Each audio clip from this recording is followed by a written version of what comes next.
the Phillies to town for the start of Civil Rights Weekend at Turner Field. Two star-studded offenses and pitching staffs square off in Game 1 tonight.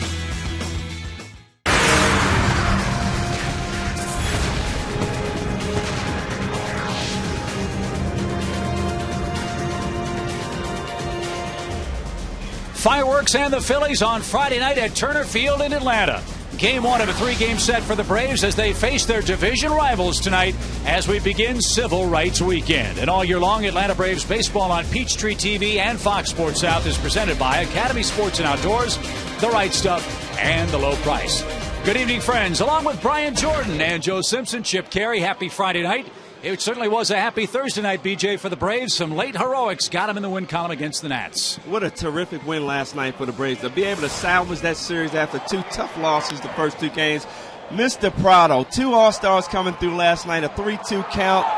Grand slam for Prado, tying the ball game. And in the 10th inning, I don't know how Brian McCann got his hands in there and kept that ball fair, but a game winner for the Braves, and what a win. We'll take 6 against Cole Hamels tonight. Joe, we've joked a lot about how every time we see the Phillies, we see Hamels. They might be saying the same thing about the Braves starter, though. Already for Brendan Beachy, tonight will be his 4th career start against the Phillies. He's looking for his first win against them, but he's also looking for some run support. He's pitching great this year, just a 199 opponent's average against him, but only 2.4 runs of support while he's in the game. And again tonight against the Phillies, he's not going to expect a ton of runs against Cole Hamels. Last chance the Braves go head-to-head with the Phillies until right before the All-Star break. Let's see if they can take advantage before a very big crowd here on their home turf. It's the Braves and the Phillies. Starting lineups and first pitch coming right up.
Set for Game 1. And that relationship has no chance of working. Here's a look at the Phillies starting lineup. Phillies have struggled to score runs their last 6 or 7 ball games. They are still without Chase Utley, as you know, but, Joe, they welcome back Braves killer Carlos Ruiz off the disabled list tonight for Game 1. He comes off the DL. Brian Schneider goes on the DL after straining a hamstring. And they will face Brandon Beachy. His first 3 starts in the big leagues, actually this season, 0-1 with a 5.19 ERA. And his last 4 have been absolutely outstanding. He has not beaten the Phillies in 3 starts, but an ERA that's under 4. And one of the good things for him, his last 3 starts kind of emphasizes what he's been doing lately. No record, but he's only given up 4 earned runs in 19 innings, so he's pitching great. Here's how the defense lines up behind him. Braves outfield has Prado, McLeod, and Joe Mather getting the start in right. Chipper, Alex, Stan, and Freeman. Third to first, Brian McCann, of course, is behind the plate. Brian, we've seen the Phillies a lot over the past several years. There really isn't that great of a secret in how to beat them. It really does start with the first 2 hitters, doesn't it? It does, and ever since Jimmy Rollins moved back to that leadoff spot for the Phillies, they've been doing well. I mean, he's hitting .316 since then. So that's a huge boost for this offensive lineup.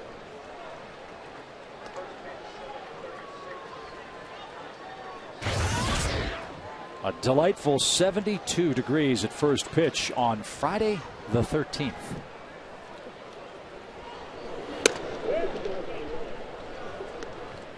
Here's how the umpiring crew lines up this evening. David Rackley works the plate. Bruce Dreckman, Paul Emmel, Gary Darling, the crew chief, is the man at third.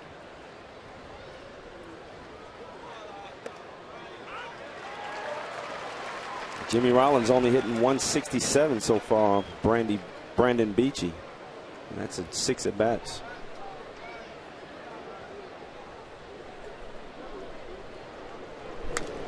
And the league only 199 over his last 4 starts, Brian. So his fastball, I think, surprises a lot of people.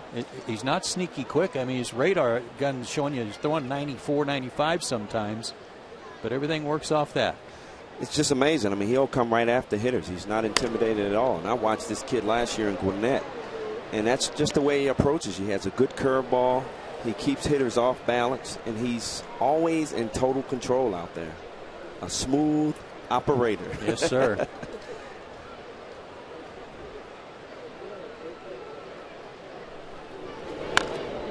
Rollins fights off a breaking ball. And he'll see a 7th pitch to start the game. 2 balls, 2 strikes. I mean, an ultimate compliment last weekend, right, Chip, when Tom Glavine said about Beachy that he said he's showing his sons how to pitch like Beachy. Rollins drives 1 to center. And Nate backtracks. Jimmy now 5 for 24 this year against the Braves pitching staff. That's a good start to the weekend for Atlanta. 1 down. Wow, that's a huge compliment coming from Glavine. Yeah, wow. Yeah. He said his mechanics and everything are so simple, and the way he delivers the ball without any effort, really, to be able to throw that hard, it's a great example for young players to follow. That's a good dad. Yeah, it is. Here's Shane Victorino riding a 14-game hitting streak. And guys, the last couple of years, the Braves really have held Victorino down. That's not the case, however, this season. Well, he's getting off to a great start. He's hit safely in 32 out of 36 games for the Phillies.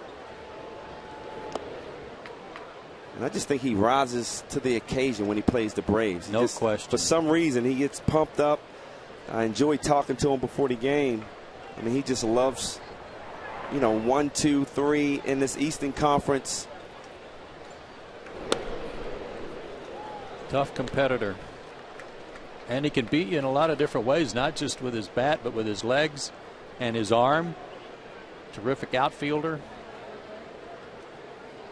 Hitting .500 on the year against Atlanta. And he now has a 15-game hitting streak. And singles in front of Placido Polanco with 1 out in the first inning. Like a changeup that caught too much of the plate. And when you're hot, you're hot. Yeah. And Victorino's, he's on every pitch. And you better believe he's not going to be standing on first base too long. Well, that's one of the assets that Beachy possesses, is he's quick to the plate. And it might make it easier for Brian McCann to have a chance to throw out some of these guys if they do run. And run they do. The Phillies with 25 steals and 32 tries this year. Victorino is 8 for 9 as he leads from first. And a quick strike to the Phillies third baseman, Placido Polanco.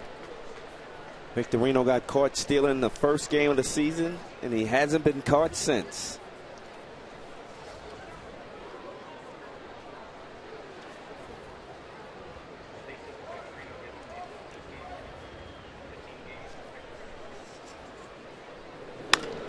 And Polanco fills a hole on the right side. Victorino will not run on Mather. So back-to-back singles have 2 on with 1 out for Ryan Howard now. I truly believe that if you just put a runner at first base for every at bat for Polanco, he'd hit 400 because he's so good at going the other way through that hole. Well, he's not afraid to shorten up his swing. When runners on, he just wants to make contact, find a hole somewhere. He was my former teammate back in St. Louis, and I'll tell you what, this guy every year just continues to be consistent, hit for average, and he can sneak some power in also. Well, the power that Ryan Howard has isn't sneaky. 35 home runs against the Braves since 2005. 8 home runs against the National League so far this year, and that RBI total has him tied for first as well.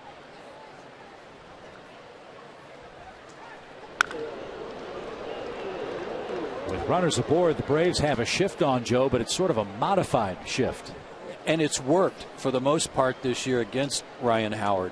Just 3 for 22 so far in the first 6 games of the year. One of those hits is a homer. And I know that everybody knows he can hit the ball out to any part of the ballpark. But it's mostly on the infield where they feel like if he hits the ball on the ground, it's going to be to the right side.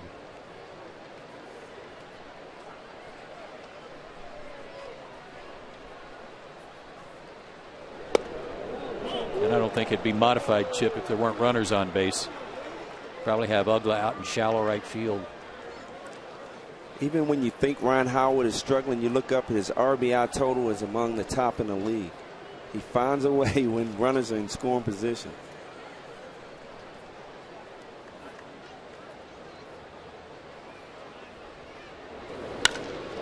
Straight away center. 3-0.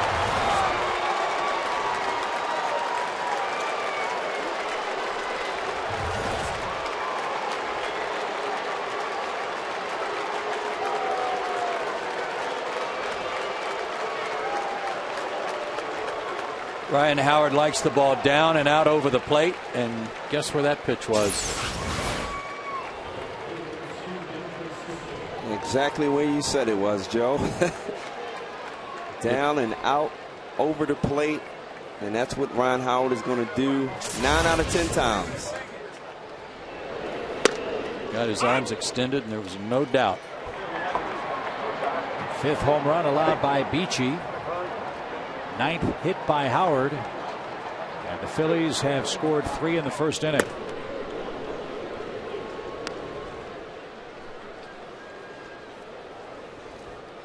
That's not what the Braves want when you're facing Cole Hamels, to give him a lead to start the game. And in that game, that series up in Philadelphia just last week, the Braves shut out the Phillies in the first game, lost 3-0, held them to 3 runs, and then beat them 5-2. So they really held the offense down. And here tonight, the Phillies jump out early with a 3 spot.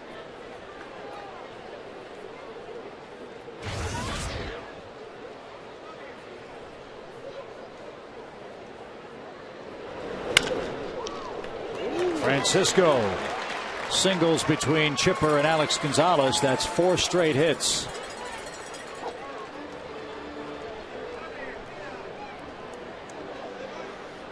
You see Roger McDowell, Braves pitching coach, back in uniform tonight after his 2-week suspension.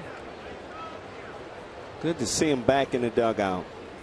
And he was very happy to get that uniform back on. Had to be a tough 2 weeks for him. Just watching. Had a press conference of sorts today with the media.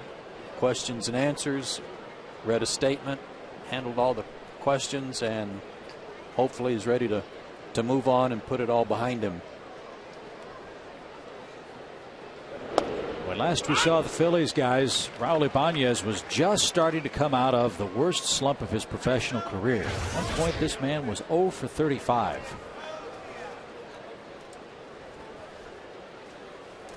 Since then, Ibanez has 15 hits in his last 33 at-bats. Yeah, he's just a little under 400 for the month of May, so getting back to normal for him.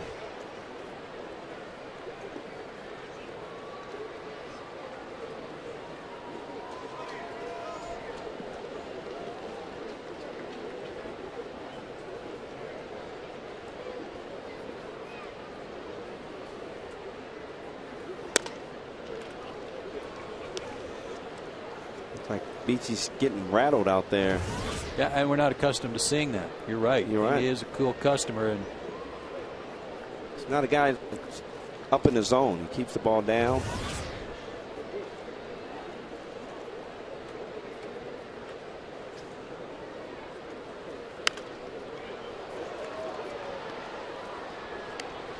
Pitch number 27 of the first inning due from Beachy.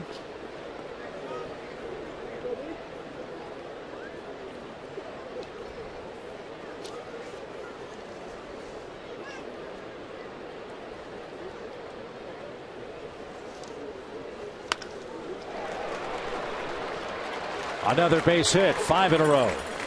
This one by Ibanez. And a quick visit from Roger McDowell.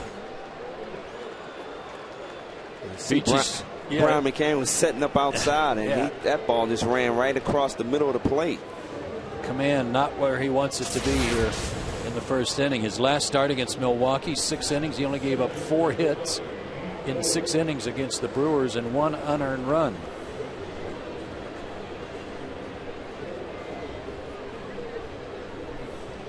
That was some pretty good movement on that fastball, though. And now former Brave Pete Orr stands in. Beachy desperately needs a ground ball at somebody. But as you know, Pete's got good speed, a tough man to double up from the left side.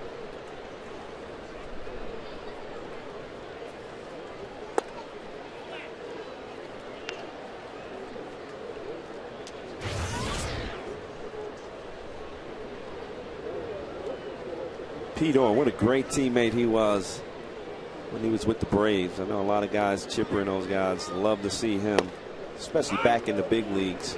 Yeah. Talk about a guy that gives 150% when he's out there.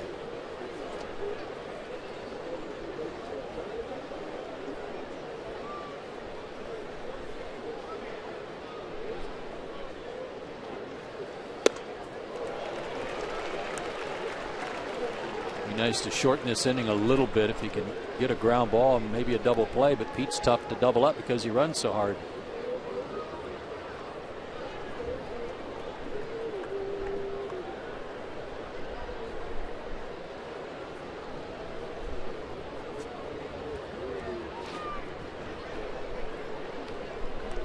Two and two. Good block by Brian McCann. Pretty good curveball.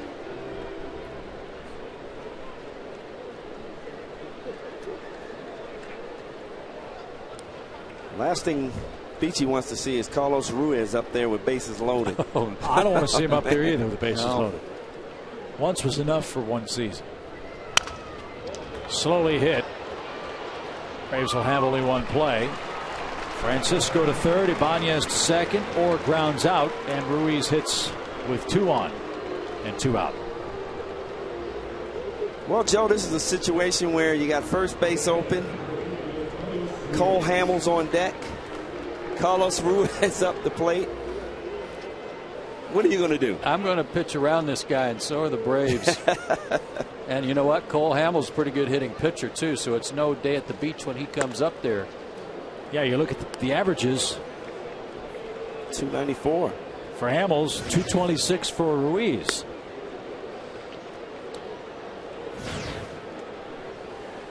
And starters will tell you it's awfully nice when you get to bat before you throw a pitch. I would think that that would be a good sign if you're Cole Hamels, and it is tonight. He leads 3-0. First inning, the first inning has been good to the Phillies. The 3 runs tonight give them 24 on the year versus only 5 for opponents in the first inning. So they've had some early leads on a lot of people. So no place to put Hamels. Bases loaded, 2 outs in the first inning.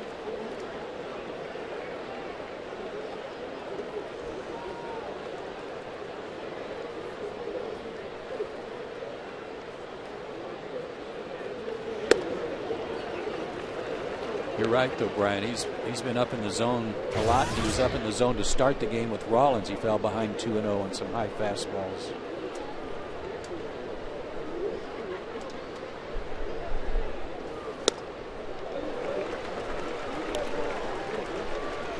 You got to wonder if he's trying to overthrow facing a Phillies ball club.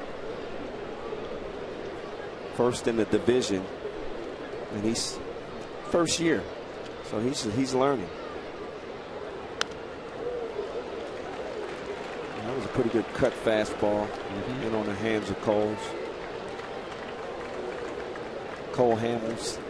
I said Coles. Well, Cole's hands, right? Cole hands. Yeah. 1 ball, 2 strikes.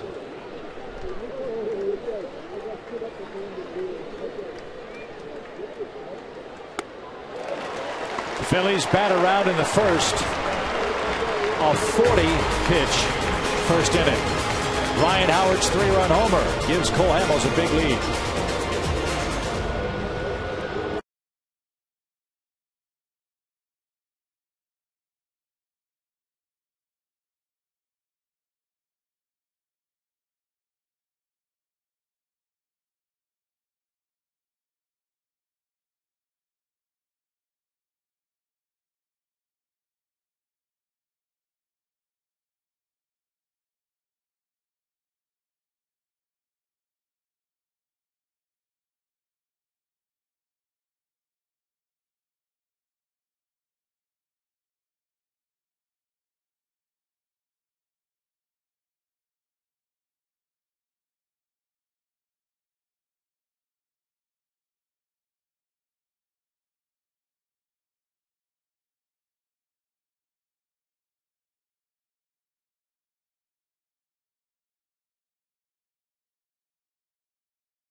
Phillies a 3-0 lead. And now Freddie Gonzalez's club tries to get even with Cole Hamels in the first inning of tonight's game. Joe Mather gets the start for Jason Hayward again in right field. He did have a cortisone injection, did Jason. We'll update you on his status. Martin Prado and Brian McCann, the late hitting heroes last night. Let's see if they can start the first in similar fashion tonight.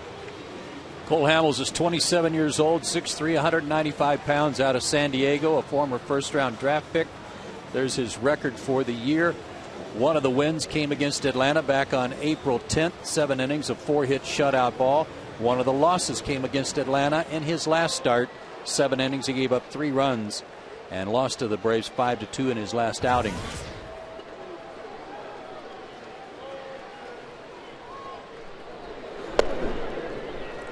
Cole Hamels pitching with a lot of confidence this year. And I think it had something to do with when you got a Roy Halladay, you got all those great starters in front of you. You have to be motivated to go out there every day. The knock on him, if there was one, was that he was a little soft. He wasn't a real tough guy, wasn't real aggressive. And I think some of that is some of this aggressiveness, toughness that he suddenly possesses, Brian, is some of these guys are rubbing off on him a little. Yeah, you got to feed off the energy of those great starters for the Phillies.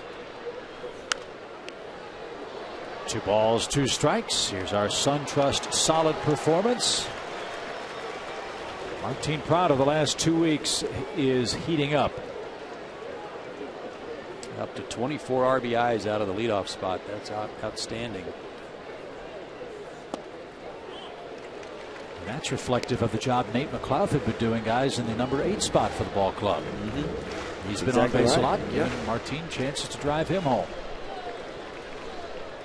Tonight, Nate hits second. And Prado a base hit.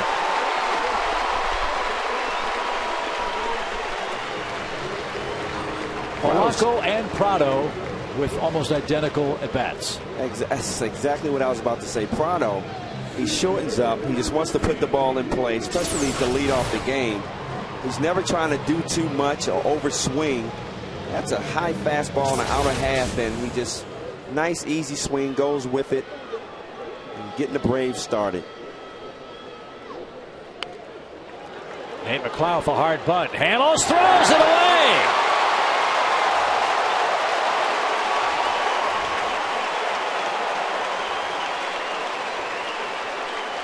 He saw Brian Jordan about to deck his receiver and airmailed it.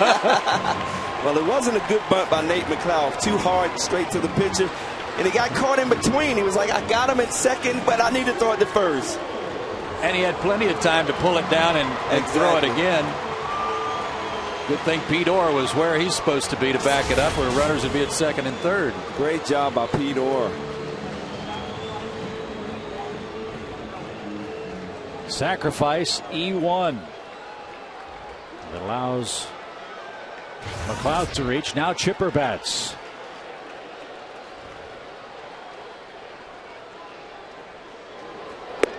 Tell you, guys, what I loved about that is just playing to get one run and get on the board and cut that deficit to 3-1 against Hamels, and at least put him on notice that this is not going to be a cakewalk tonight. Chipper guides one through the left side. Martin around third.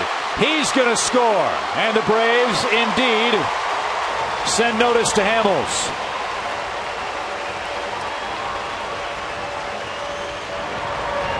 Good piece of hitting right there by Chipper Jones. Got a look like a cut fastball inside.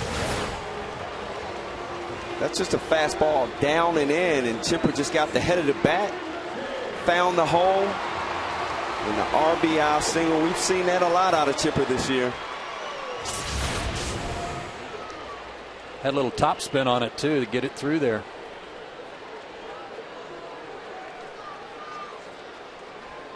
Brian McCann, a long hitting streak working. Great job by Prado. He knew Ibanez out in left field. He don't have a good arm. Way to be aggressive. Brian's streak is 12. And again, going back to that earlier graphic, that's only the 6th run given up by the Phillies in the first inning this year. Hopefully more to come tonight.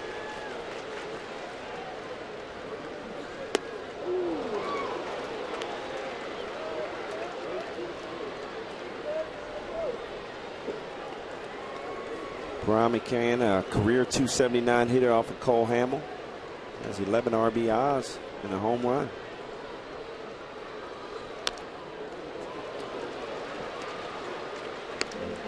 Hamels has 3 really good pitches. He's got a fastball in the low 90s. He's got a great changeup and a curveball too. Now he likes to use his fastball and changeup early in the ball game, go to his curveball later, but with Brian McCann, he may get another hook. Roll to the right side. Only one play for Howard. Productive at bat for Brian McCann. Second and third, one out for Uggla. That's as good as a bunt right there on a bad hitter's count, to put it in play and still get your runners moved up. Excellent. great example of sacrificing for your team. Now Uggla, the key man in the inning for the Braves.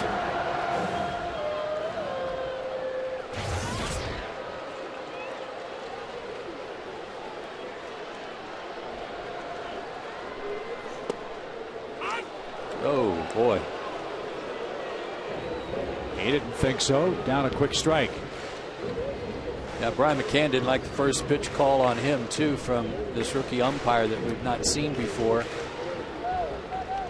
David Rackley. Uggla didn't like his first pitch either.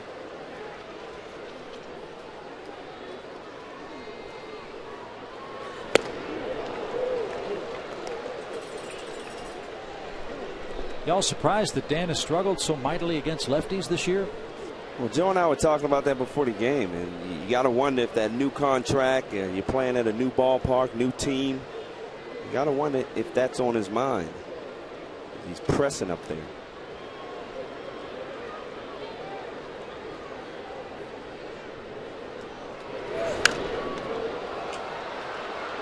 I think he's really trying to show why he was brought to this ball club. He's a guy that I know he's had some years where he wore out left-handed pitching, some where he didn't. This year, obviously, not so good against lefties. But here's a case like you were talking about earlier, Brian. Shorten up your swing a little bit. Infield's back. They'll concede another run for you if you just put it in play. Ruiz may have saved a run with a good stop. 1 ball, 2 strikes. Now, Ruiz was on the disabled list with a strained lower back, and he moved on that pitch like his back is just fine.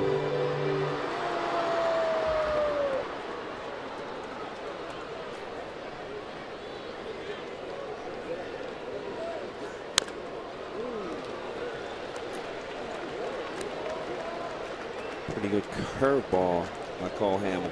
And when I said his fastball earlier is in the low 90s, he's got a good cutter, like seeming like everybody these days, but he'll run it in on the right-hander's hands. I just can't imagine he'd try to surprise Dan with it. Not inside. Nope.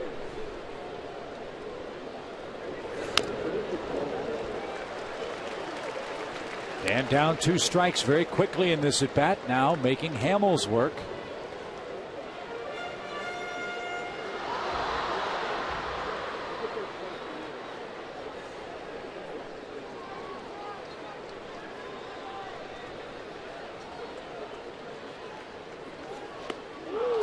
Pulled a string.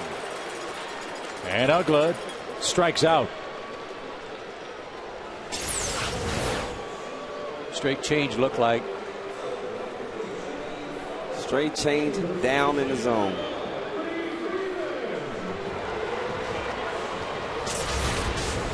Got to put the ball in play right there. Freddie Freeman will try to do that, but there are 2 outs.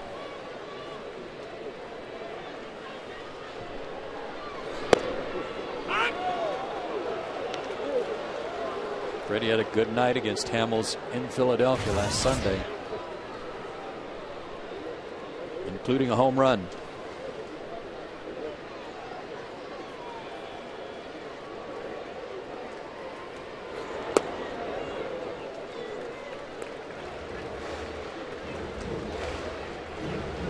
I was kind of hoping he'd bring the pink shoes back tonight. Yeah.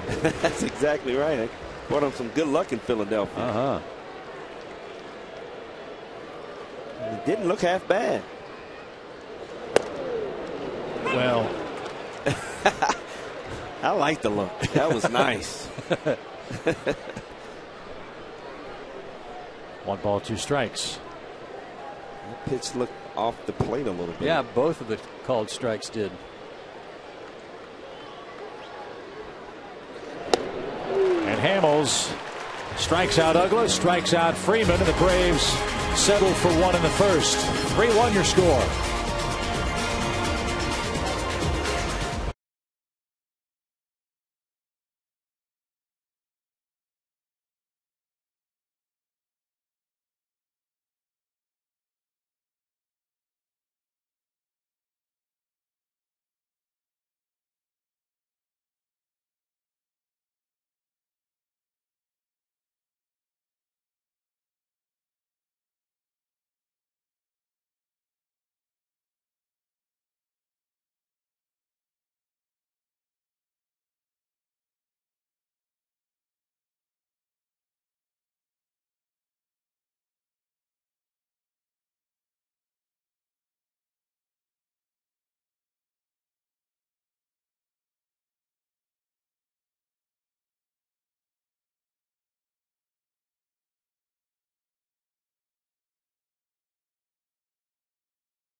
very exciting first inning at Turner Field. Let's hope Brandon Beachy's second look at the Phillies, fellas, is a whole lot easier than his first.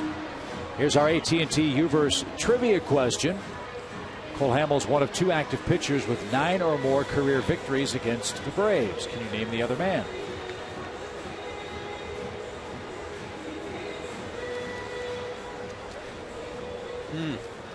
Active pitchers. Jimmy Rollins goes to work first.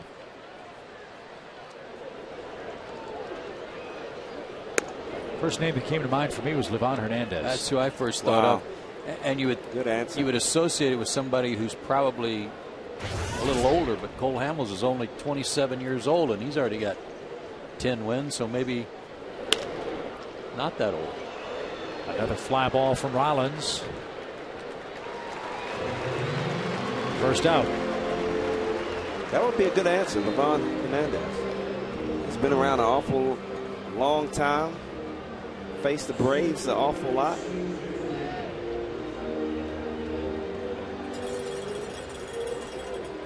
Hamels still shaking his head over his somewhat adventurous first inning.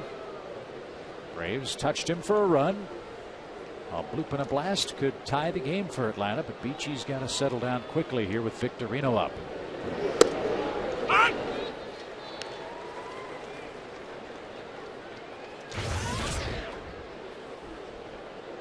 Well, you know, Roger was in his ear in the dugout, trying to make some adjustments, probably trying to get the young man to relax a little bit. Freeman to his right.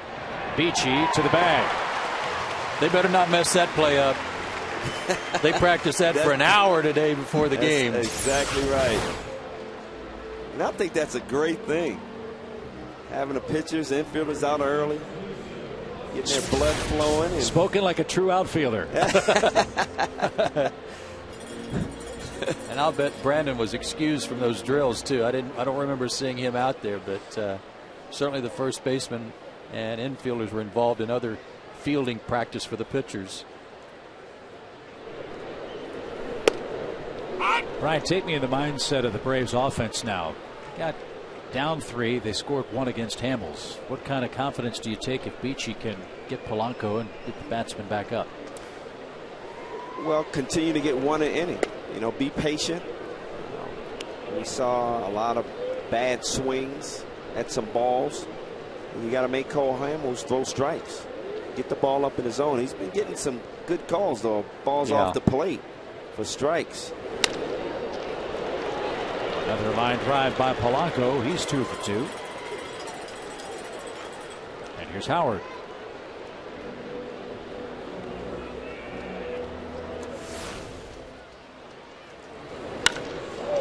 Pitch low out over the plate. And you don't want to see that man get extended. And that's a lot of power. Straight away center field. That short hop that back wall. Since you're here, Brian, we call that Jordan Akers out there. Well, you know, I might have went out there once in my career. 2 outs for Howard.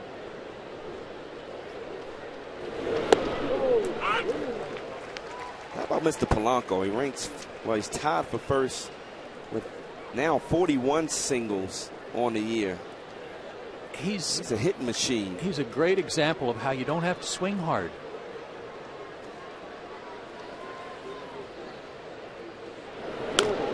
You use your hands, you stay back and let your hands work.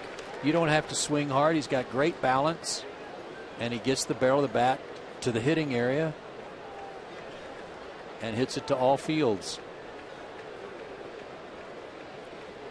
What a great pickup for the Phillies. I was really surprised that Detroit allowed him to get away.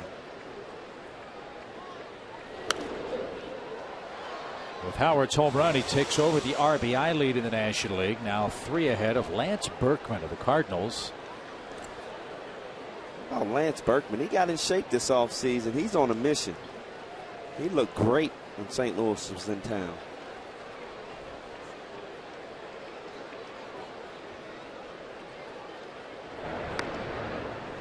Berkman 1 RBI ahead of Joe's favorite Houston Astro, the praying mantis, Hunter Pence.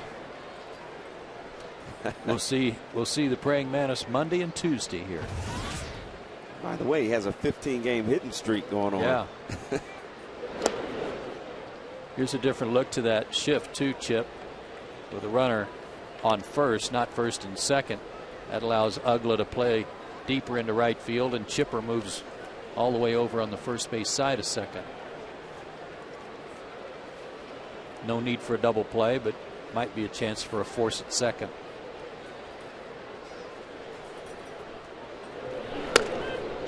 Come on, Brandon, finish this guy off. 2 balls, 2 strikes. You can tie him up inside, but you've got to really go in. You've got to go in on his belt buckle. You got to go way in. And he'll chase up in the zone too. But again, you got to make him pull his hands in to do that.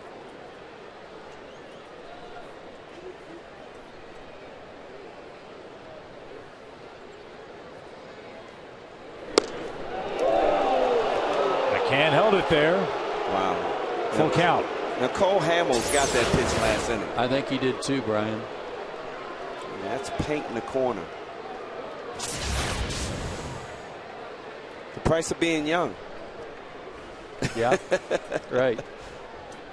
Polanco will run with 2 outs.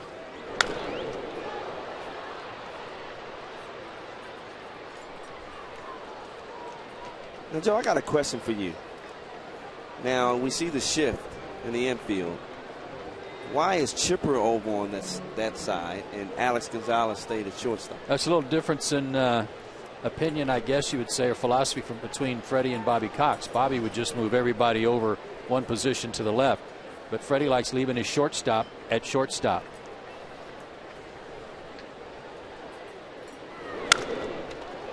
Howard off his front foot. And McLeod will track it down. A little easier time of it for Beachy. Heck, a lot easier time of it. A 15-pitch second. Braves bats go back to work.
By Jameson Inn, ranked #1 in customer satisfaction nationwide for 6 straight years. Experience all the comfort and amenities you expect at an unexpectedly low price. Jameson Inn. Live large, pay less.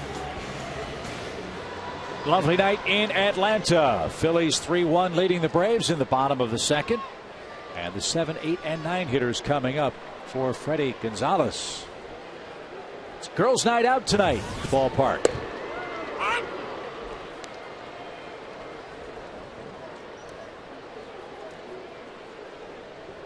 As you can see from a lot of the pink boas.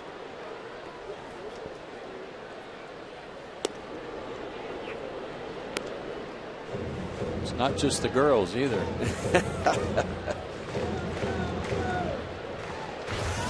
Girls' Night Out is to benefit Raleigh Foundation for Childhood Cancer Research. That's what's emblematic about the boas. They look good there. And they look good there.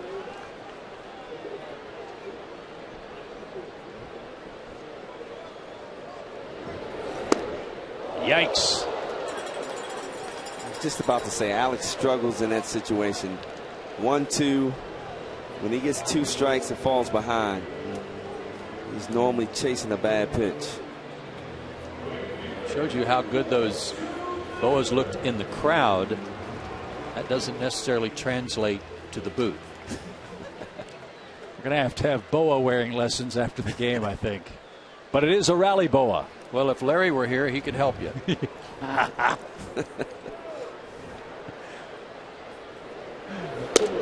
Joe Mather shows bunt and takes a ball. 1 ball, no strikes.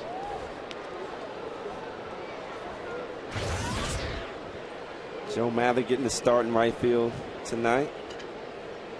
Hitting .500 off of Cole Hamels. Home run, 3 RBIs.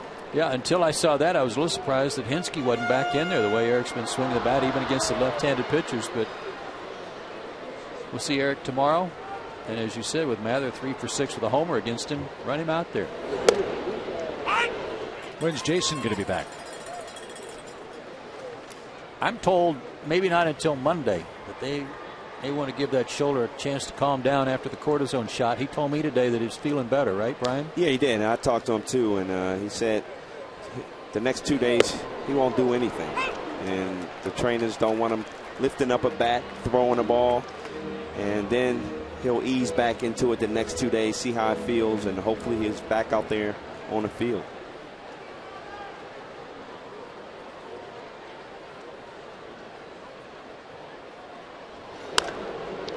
Hot shot toward Polanco.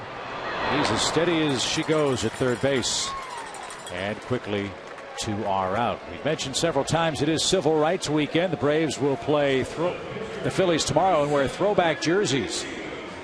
All the jerseys worn by the Braves and Phillies in tomorrow afternoon's game will be auctioned off for charity. Each will be signed by the player after the game, and it's available for bidding beginning at the start of the game at braves.com/jersey auction.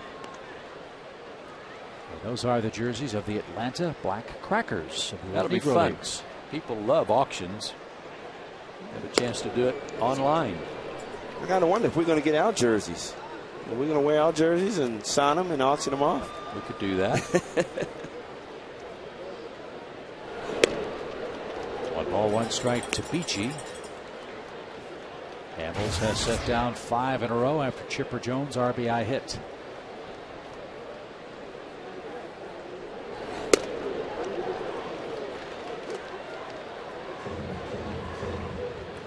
When Hamels gets on a roll, he works very fast.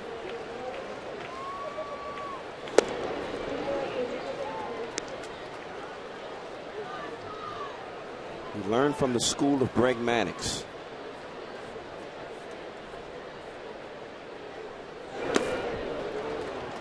Four strikeouts for Hamels. Braves retired in order in inning number 2.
part by Academy Sports and Outdoors, by AT&T, by Delta Airlines, by the Georgia Lottery, by Blimpie, and by Hyundai.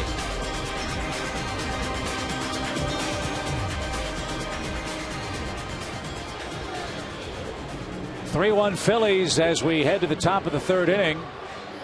And this is never a good sign. He threw a pitch, and all of a sudden I saw Brian McCann point to the dugout. And here comes Freddie Gonzalez in the trainer, not looking good.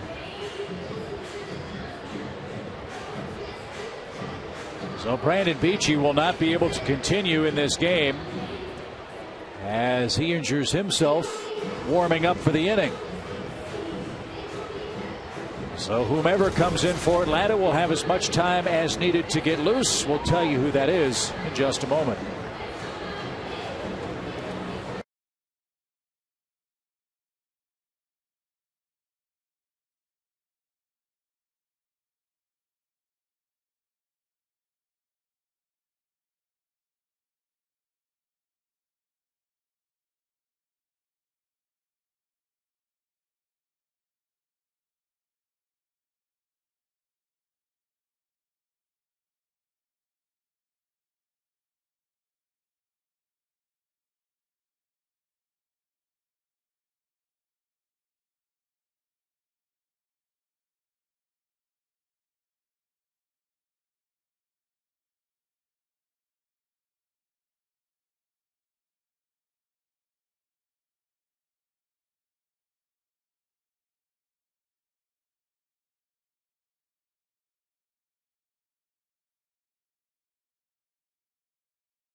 Freddie Gonzalez will have to go into the bullpen and make an early AT&T call down there.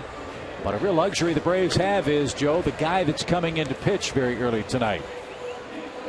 Well, that's Christian Martinez. We've talked about his value to the team as kind of a jack of all trades all season long, and he's coming off an outstanding performance against the Nationals in game 1 of that series, where he went 3 shutout innings in relief of Tim Hudson, walked 1, struck out 3. He's had a couple days rest, ready to go, and he can provide the Braves some long relief if needed here. Let's see if we can go to the tape and see what ailed Beachy. This was his last warm-up toss, and it's obvious he couldn't bend over. So you have to assume that it's back related, but we'll wait for official confirmation. Let's take a look at his last swing. And that's exactly why managers don't like pitchers hitting. Bunt the ball. That's why they send them up there to bunt all the time. Exactly. So I don't know if it's anything that stemmed from the swing. It didn't look like he winced or anything, but maybe it aggravated what was already bothering him. Well, it kind of looked like he did wince a little bit. He put his head down, but trying to muscle, being young, you don't want to say anything. You want to go out there and give it a try. And we saw when he threw that pitch. And that looks like and I'm not a doctor, upper back injury. Well, you pointed out early on, Brian, that he was having a little trouble getting the ball down. It might be something that was bothering him a little bit from the first inning.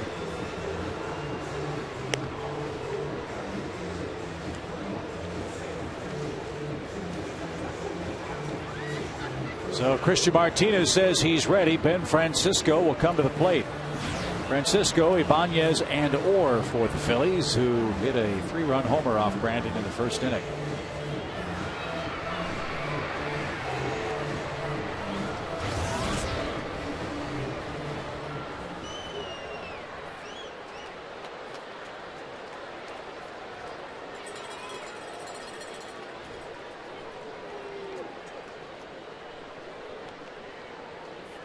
How about Francisco? Prior to his last at bat, he was 1 for 20.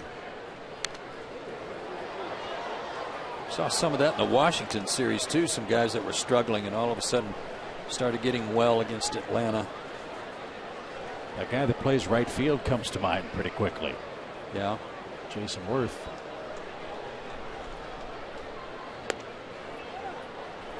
All right, fellas, you spend all day getting ready for Brandon Beachy. He's out after 2 innings. How does that affect you at the plate? You got to be patient. You got to see some pitches. And if you haven't faced Christian before, you don't want to go up there hacking.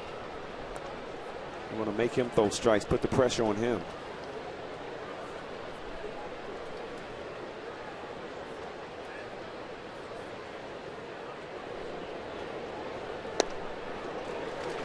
I don't think it's any different, though, Chip, than if they had not Beachy out in the second inning and they bring in a reliever. You're still going to make that adjustment or go to the scouting report on a guy if you're not sure. Good start for Christian.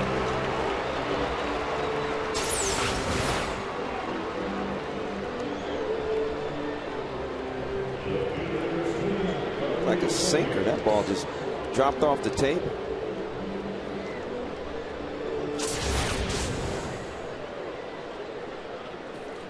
Here's Martinez. He had the 5th of 5 straight first inning hits for the Phillies.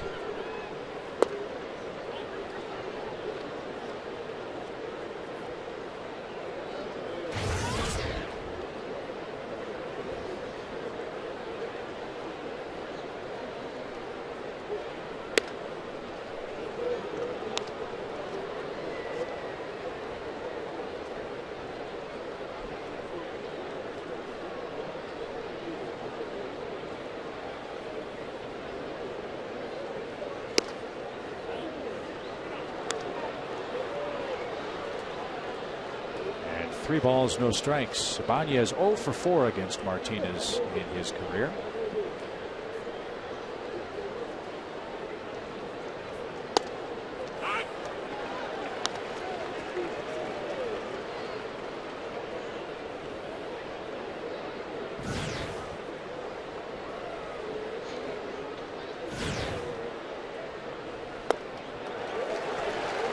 I think it has to be tough for a pitcher to be sitting down there and all of a sudden you get the call and you look down and you're in the game. Drilling has to be going. I'm not a pitcher. I don't know how that feels, but it has to be tough. Fell behind 3-0 and then dazzled to retire Ibanez.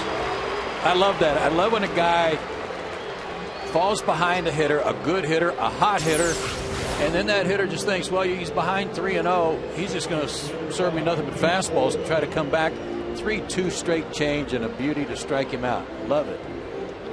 And it goes back to Hamels throwing Ugla a changeup with runners at second and third when he got ahead of him in the count. Made a good pitch with it to get the strikeout and not allow another run to score. Well, you might recall in that series with Washington, Christian Martinez came on after Tim Hudson lasted 5 innings. Fired 3 shutout innings and gave the Braves a chance to come back in the 8th inning. They lost by a 7-6 score, but had he pitched poorly, they would have had even less of a chance against the Nationals. Yeah, those late runs wouldn't have meant anything.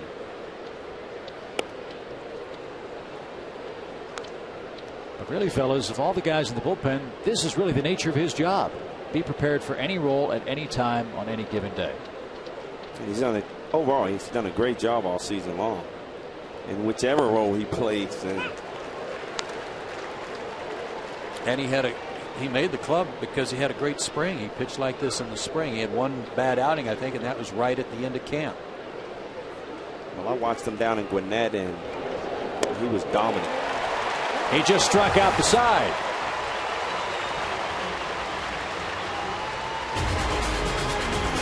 Francisco, Ibanez, and Orr down swinging, and the top of the order coming up for Atlanta.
Braves bats will try to go to work. Second time through the order for Cole Hamels.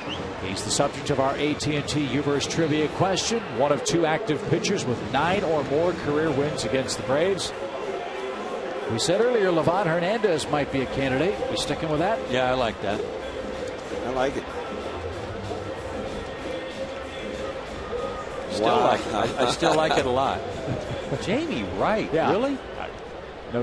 No way would have guessed that.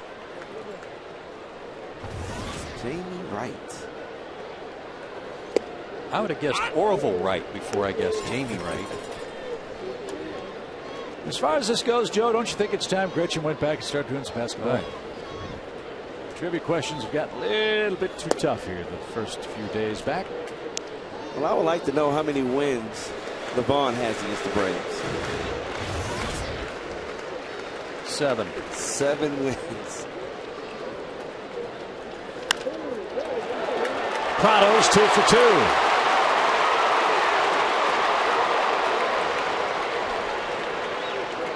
2. Seems, fellas, like you could put 4 infielders on that side of the diamond and he'd still find a way to guide it through. He's just hitting it where it's pitched. The ball on the outer half of the plate. And he's just putting the head of the bat on it. And he's finding the hole. Wow.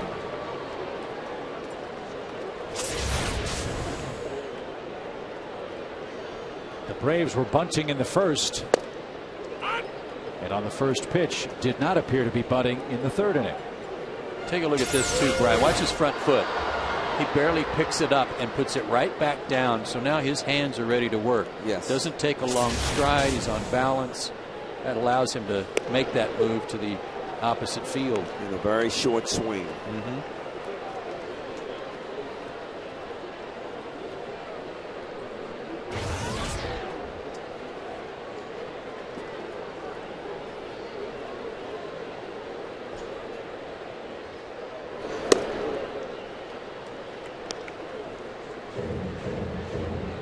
Made sacrificed, reached first on Hamels' throwing error.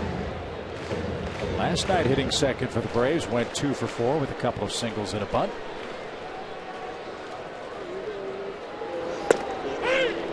And took a called third strike over the outside corner. And there's a whole lot of grumbling about the outside corner from the Braves tonight. Cole's been getting this call all night. That pitch is a strike. Crossfire fastball. Yeah. It's hard to see where that ball crossed the plate, but that looked like a pretty good pitch.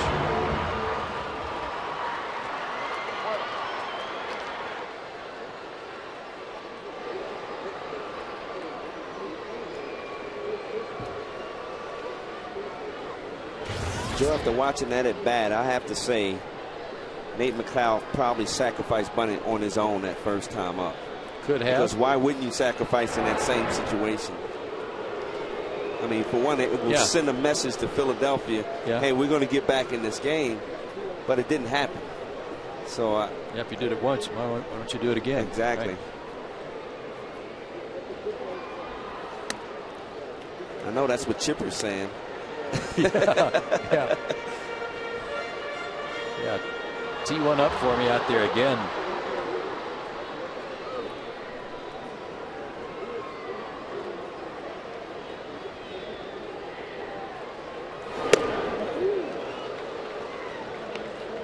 Now Chipper gingerly walks behind the plate. He took a huge cut at that ball.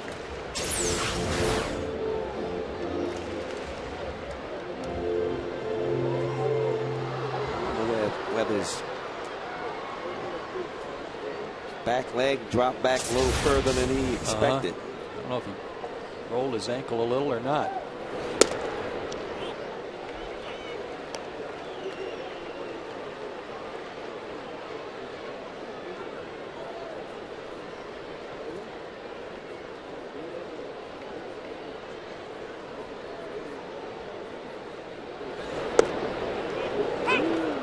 Curveball.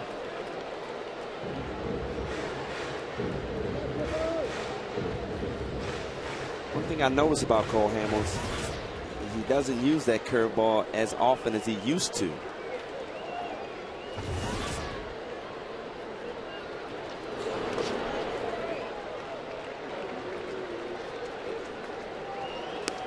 3-2. Ruiz is such a good catcher. I mean, he smothered that ball and he got up to his feet so quick. It's a nice luxury to have if you're a pitcher, as long as you can throw one in the dirt in situations like this where you are hoping for a strikeout and get a hitter to chase a bad ball. Chipper swing and a miss. The throw to second. And plenty of time to retire Prado. Strike him out, throw him out, double play. Ends the Atlanta third. 3-1. Phillies the lead.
By the Home Depot, by Academy Sports and Outdoors, and by Joel and Associates.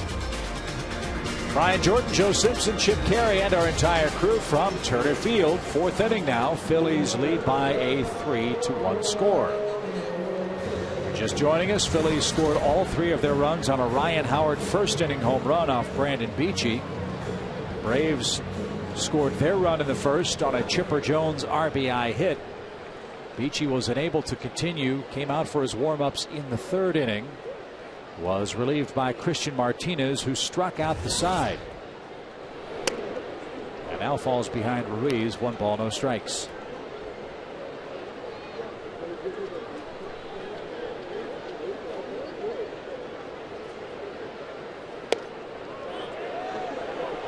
He went.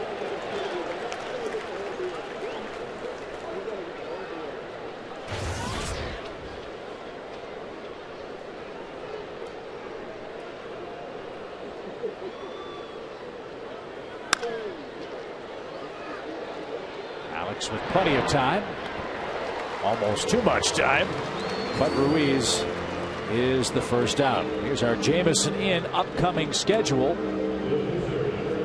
Next 2 games, Phillies in town. Blanton and Jurgens here tomorrow at 1 o'clock. Then the Delta Civil Rights game Sunday. Our pregame festivities begin at 12:30 Eastern Time. Both days big days in terms of the Civil Rights weekend. Hamels to second, and 2 out. Brian, I know you've done so much work in the Atlanta community, mentoring youngsters in the African American community. What does this weekend mean to you? Well, it means a lot, and so many great leaders who were on the forefront of the Civil Rights March are right here in Georgia. You look at Dr. Andrew Young, Jesse Hill. All those guys I know personally, and they are mentors, guys I look up to. And to bring the game here in Atlanta, it's fantastic. And I'm honored to be here with you guys doing a couple games this weekend. So, I mean, I'm looking forward to it. They have some great events lined up, and you get a chance to meet some great history. And that's what it's all about. Jimmy Rollins has flied out twice. He's 0 for 2. Good seats are still available, I'm told. Big crowds expected all weekend long. We got a huge crowd here tonight, but Saturday, tomorrow, expecting mid-30s plus. Sunday, mid-40s plus, but good seats still available. Come on out and join us for the weekend. And we understand Commissioner Bud Selig will be here Sunday. Henry Aaron will be here. Ernie Banks, Mr. Cub. That's right. Morgan Freeman, the great Hollywood actor, will be at the ballpark. Carlos Santana. Yeah. Maria. I love that song. Oye, como va? Yeah. At the Beacon Awards tomorrow night. Yes. They're being honored.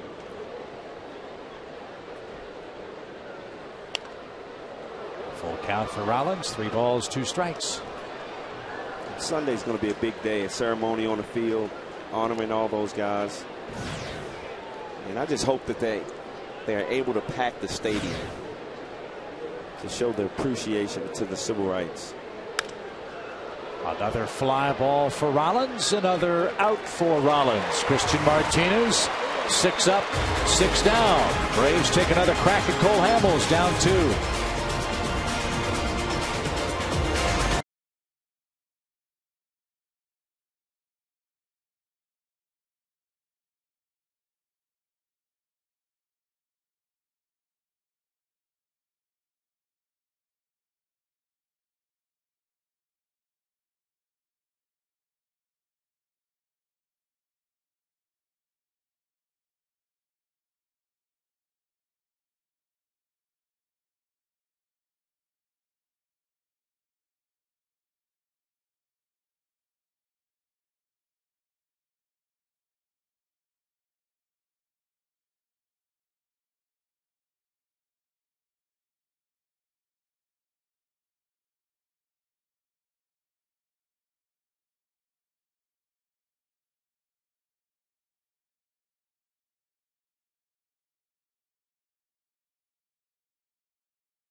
You're wearing the Braves jersey on your right.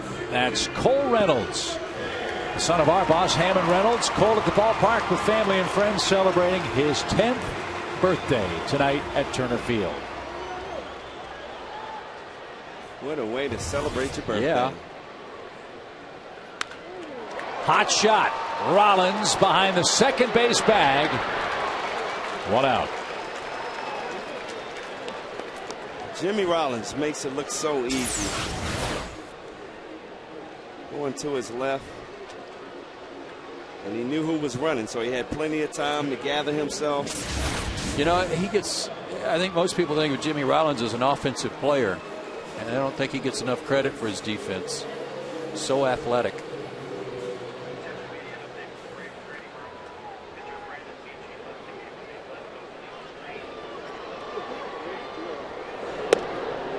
And Ugla takes a strike, and getting word from the Braves trainer's room about Brandon Beachy.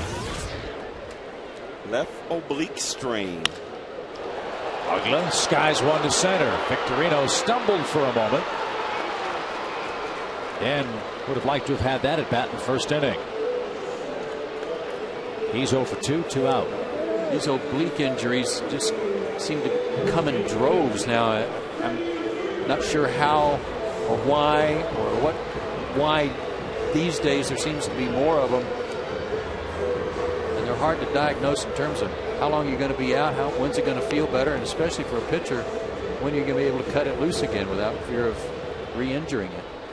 Especially with the weather getting warmer. I'm a little surprised. Usually that happens when it's cool and then you go to warm weather, but we're seeing it more and more.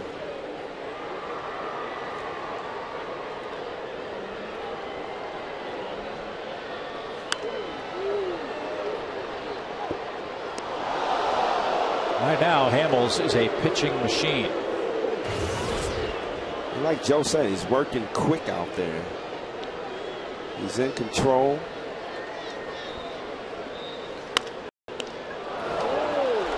Another drop, but no problem.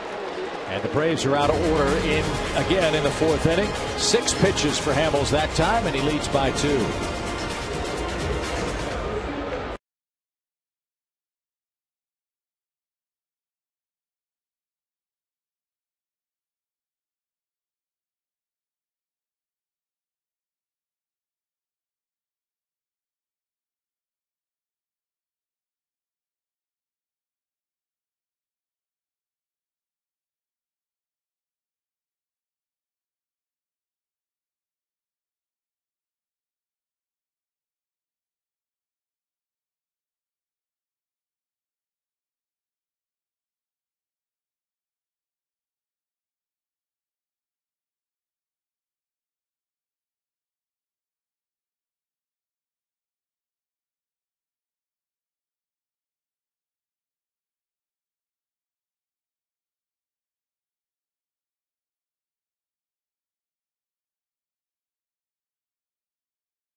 Peachtree TV and Fox Sports South is being presented by Academy Sports and Outdoors. The right stuff and the low price.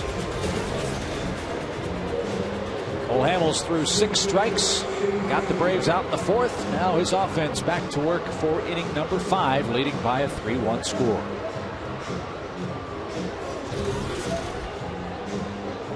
Big crowd tonight. Big weekend in Atlanta. Fireworks and the Phillies on a beautiful Friday night.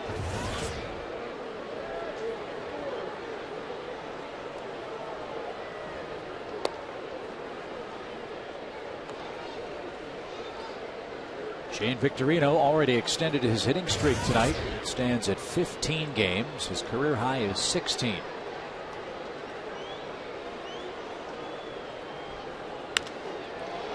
High fly into right center, but playable. Christian's had some good off-speed stuff tonight.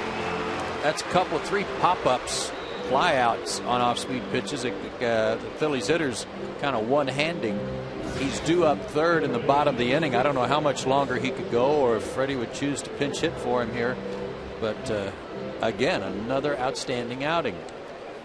Well, in that Washington series, the bullpen was used a lot, so he might want to extend him out, especially the way he's being successful right now.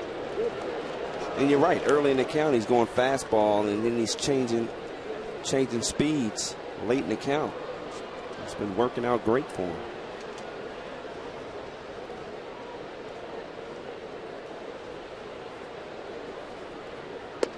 I think when he works in short stints, when he's in for an inning or part of an inning, he's mostly fastball slider, and you just saw the slider. But now he's a starting pitcher. I mean, he's in long relief. He's like a starter. He's using that other pitcher, that third pitch, to great advantage. That one beaten into the ground. Chipper will hope it rolls foul. Smart play. Very smart play. Wow, that ball went a long way.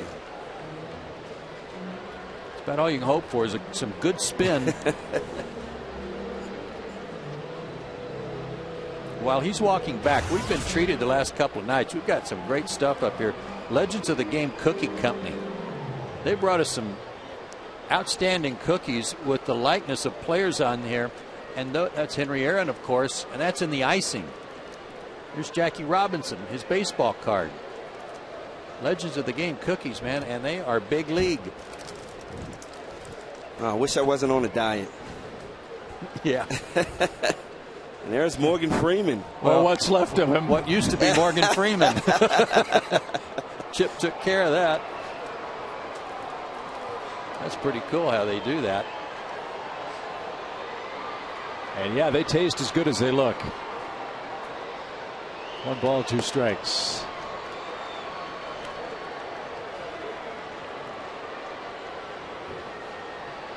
Polanco 1 hit behind Andre Ethier of the Dodgers for the lead in National League play.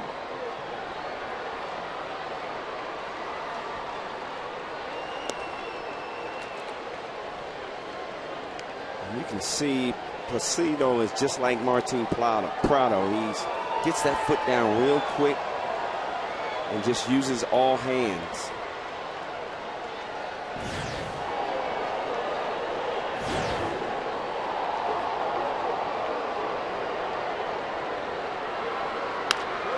To short. Funny hop. And Alex stuck with it. Never seems to get a bad one, does he? Well, he got a bad one there and still handled it. He thought he laid back thinking he would get a better hop, and he didn't. That one didn't come up much, but golly, look at the quick hands. How he just transferred that ball over to the throwing hand that quick.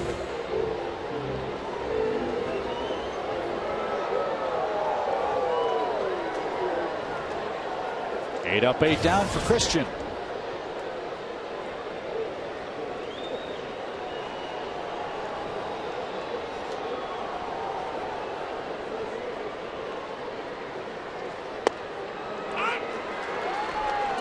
That right there is the way you attack Ryan Howard. Saw Brown McCann move in, and Christian Martinez hit him right in the glove.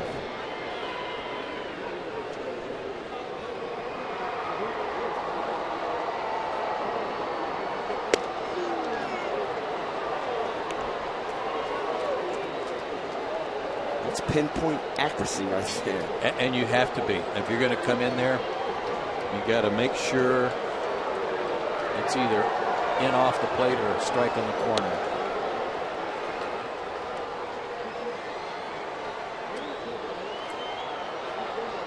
This wouldn't be a bad time to not give in to Ryan Howard with Francisco struggling, hitting behind him. Another good changeup.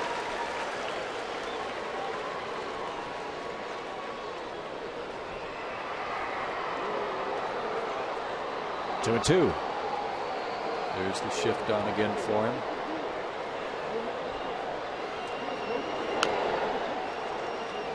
I was talking to Roger McDowell before the game about watching the games when he was at home for the last 2 weeks, and he charted every game, every pitch of every game, so that he would have a little bit of a catalog to bring back with him and talk to guys about their most recent starts or outings. And a tip of the cap to Dave Wallace in Rogers' absence. Dave did a terrific job as the acting pitching coach.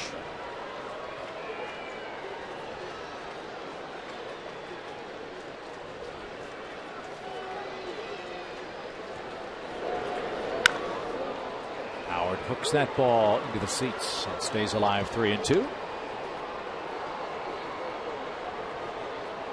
And that was a changeup, and he was fooled, and that was about all he could do with it. He was too fast out there and one-handed it. And like you said, it's far enough in where you can't do anything with that anyway.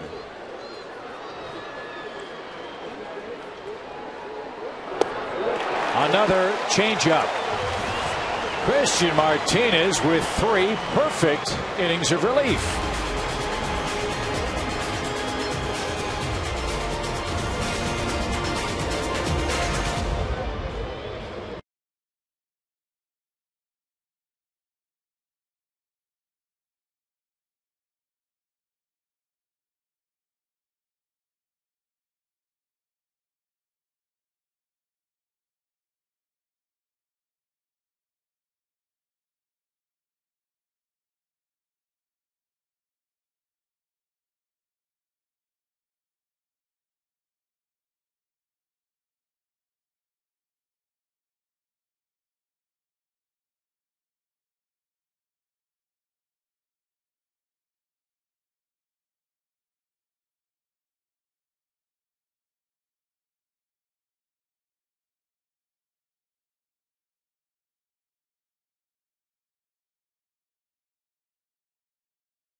As well as he should. He's been unbelievable so far. And he's part of our Blippy game summary tonight. Unfortunately, that game summary involves Brendan Beachy having to leave early with a strained oblique, the severity of which we don't know yet, that caused him to come out of the game. Ryan Howard has accounted for all the Phillies' runs with a 3-run homer in the first. Well, as you know, one area where the Braves have unbelievable depth is in the starting pitching department. And a line drive to left brings the potential tying run to the plate. We've already seen Julio Teheran pitch for the Braves against the Phillies. Mike Minor's got it going on at AAA, as does Rodrigo Lopez. Well, I've been calling some games down in Gwinnett, and I'll tell you, Rodrigo looks like he's ready to come up. I mean, you almost feel for him because he doesn't have a contract like Proctor, because he's been that good. He deserves a shot, and we're going to see what happens. Yeah, he's got 5 wins and an ERA of 1.79, which leads their starting rotation. Rodrigo Lopez. Mather puts a charge into a ball. That's down the line, fair and off the wall. Ibanez had a little trouble with the carom. It's a double. Runners second and third, nobody out. Now you get to manage. You got the tying runs out there. Do you save your bullpen, or you leave, or do you pinch hit? Great swing by Mather. Save your bullpen, Joe. Well, that's what's going to happen. That's what Freddie's decided. Give up an out here and leave it to Martin Prado to come up there with 1 out and runners on, assuming Martinez makes an out. Depending on what type of bunter he is. Hot shot, base hit. Gonzalez scores. Mather will score. Christian on his way to second. What a night for Martinez.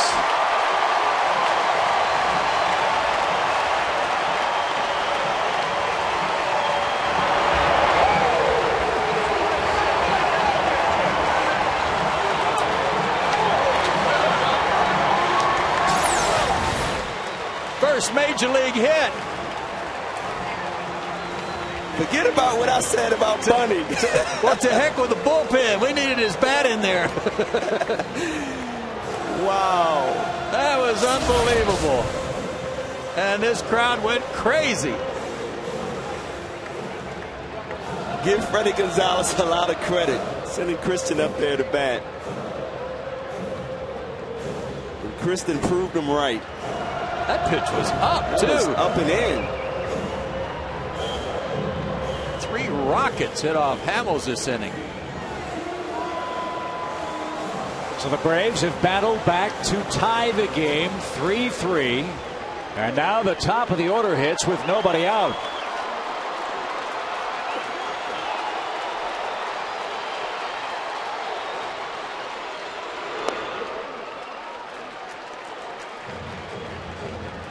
Just love Prado's approach. He's never in a hurry. He's not afraid to get 2 strikes on him. Just a really, really good hitter. And Joe, look at what the Phillies are doing defensively on the right side of the infield. Ryan Howard's moved over a couple of steps off the line. Yeah, trying to plug up that hole a little bit.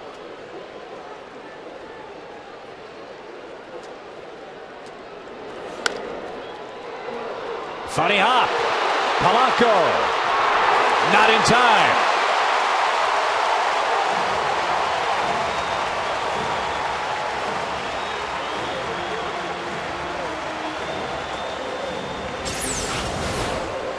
Pitch inside. And when things start going bad, they start going bad. Good hustle by Prado. E5, the 3rd of the year for Polanco. And now you got to bunt, don't you? Yeah, I think you pretty much count on it after McLeod put one down in the first inning. Now first and second, nobody out. Give Chipper and McCann a chance to put you on top. Now you've got a really inexperienced base runner at second base, and he's got to be careful. He needs to get a good jump on the bunt but you can also lure him into a pickoff attempt if Rollins breaks early and have Pete Orr sneak in behind him. You're exactly right, Joe, and he did get off too much there.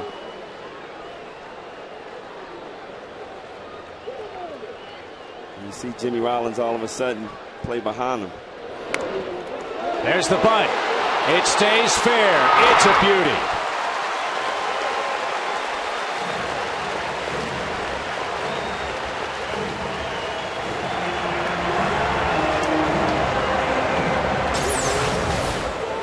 It's almost the only place he could put this with Howard playing in, Polanco playing in. I mean, and he's got to get it far enough away from Ruiz, who's really quick getting on the ball. Great job by Nate. And the Phillies rarely beat themselves. They've been up near or at the top of the defensive categories several years in a row. And when they make a mistake, you got to capitalize. And Philadelphia will take the bat out of Chipper's hands. They're doing to Chipper the same thing Washington did to the Braves last night. Let's see if they suffer a similar fate with Brian McCann waiting on deck. Well, remember that was against a left-hander too, Doug Slayton. And take a look at the location of this pitch.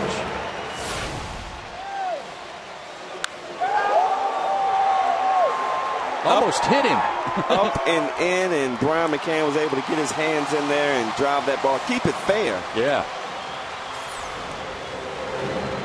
Brian McCann leads the National League in hitting with runners in scoring position. A cool .500 coming into play tonight.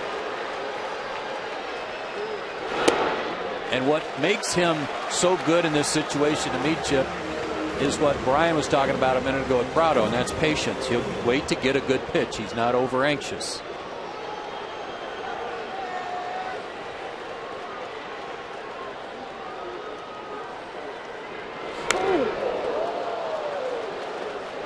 Wow, that was a good swing by Brian McCann. Ball was just up a little bit. He told me today that that ball he hit last night for the game winner was a pitch that he wouldn't have been able to hit last year. And I said, why is that? Because you're so skinny now? Which he laughed at, and he said, no, actually just changing my swing plane a little bit really helps me get to that pitch better. Take a look at this game winner he had last year in the All-Star game off Matt Thornton. That was the one he hooked. That ball's out over the plate a little bit. This one is way inside. Look how he sucked his hands in, Brian. And that's unbelievable. That's hard to do. That's amazing.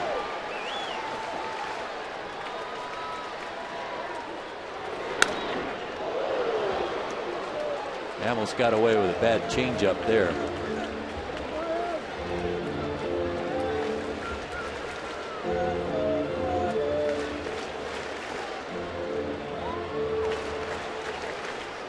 In order to be successful with runners in scoring position, you can't be afraid to have 2 strikes.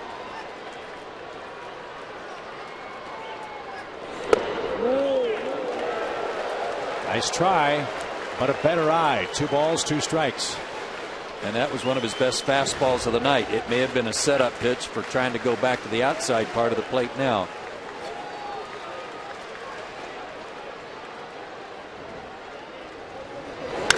Up the middle. Pete Orr to Rollins to Howard. Hamels surrenders the lead. Christian Martinez perfect on the mound. And his first big league hit drives home 2 Braves and ties this game after 5.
Big league ball game, and Christian Martinez personifies that statement tonight. Wonderful work on the mound. He's retired all 9 men he's faced. Little did we know he was just holding the Phillies off so that he could deliver the tying blow. I tell you, he got his hands in on a high fastball. And if I'm 0 for 2 today and I saw that, I'm pretty angry. Yeah, right. Well, how about his work tonight? He's our Georgia lottery hitting the jackpot. No walks, 4 strikeouts in those 3 innings in his first big league hit. And it's a 2-run double, not too shabby. Well, Hamels, staked to a 3-0 lead, has let that slip through his fingers. And now we'll see what effect running the bases had for Martinez. He's out there that entire inning. And he'll face Francisco Ibanez and Pete Orr. We know that Brendan Beachy had a rough time in the first inning. Took him 40 pitches to get through the 9 batters in the first inning. Martinez has faced 9 batters over the last 3 innings and thrown 43 pitches. He has been terrific.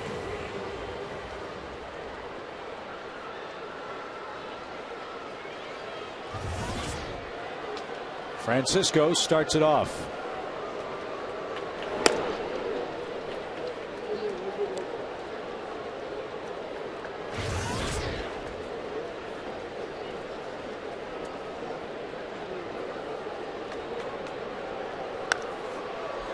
Back our way, and a strike. In case you wondered, Christian's career high in innings pitched is 4 in a big league game. He didn't come out and warm up right away. Brian McCann was still getting his gear on, and the home plate umpire, David Rackley, was actually looking into the Braves dugout, wondering where he was and why he wasn't out there. So he took his time to kind of catch his breath, and McCann just made another trip out there to give him another breather. Well, the good thing about tonight is it's cool. The last couple nights have been pretty hot.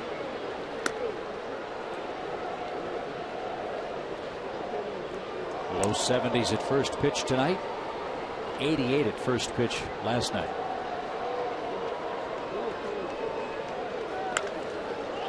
Again off stride, and another pop-up. Who wants it?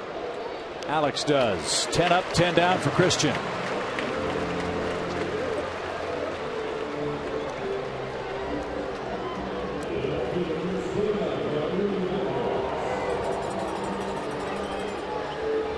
Wind has shifted too, boys. It's blowing straight out now. Remember, it's blowing across early in the game.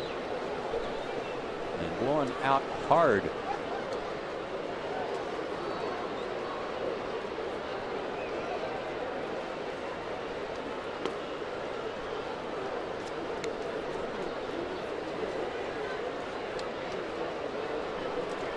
Old Glory pretty much starched out there. Braves do have some action in the bullpen, as Martinez has got to be running on fumes right now. George Sherrill, Scott Linebrink loosening up.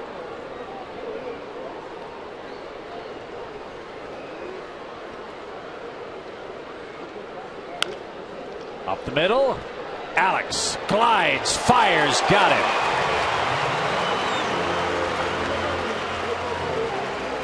Gonzalez makes it look so easy. I know he's not on Dancing with the Stars, but he could be. watch this footwork. Gets himself in great position, and it's so quick. Glove the hand, and in one motion, a bullet over to first base. Pete Orr hits.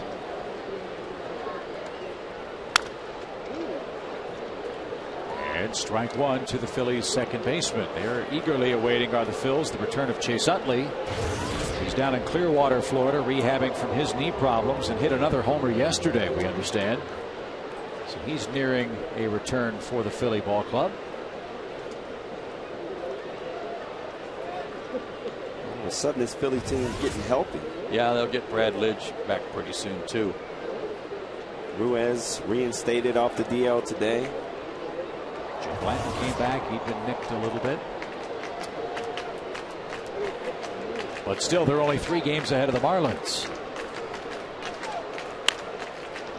Again, Alex. Might want to pick on somebody else, Philly. 12 up, 12 down for Christian Martinez. He ties a career high with 4 innings of work tonight.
Like freeze cam and the cold train. And how about Martin Prado serving a couple into right field? Look at his head, Brian.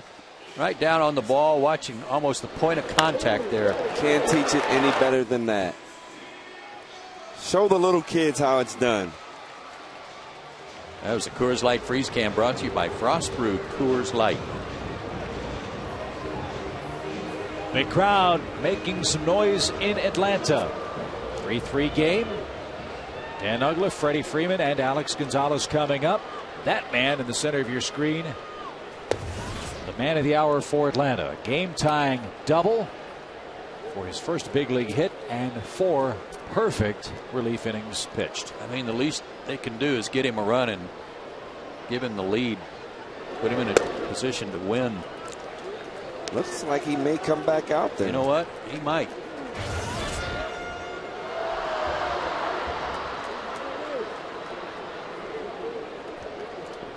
Corey Guerin now throwing in the Braves bullpen. We'll see if he's next.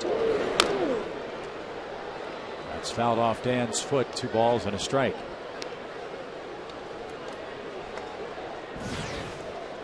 There's Guerin, who was outstanding last night. He worked an inning and struck out the side.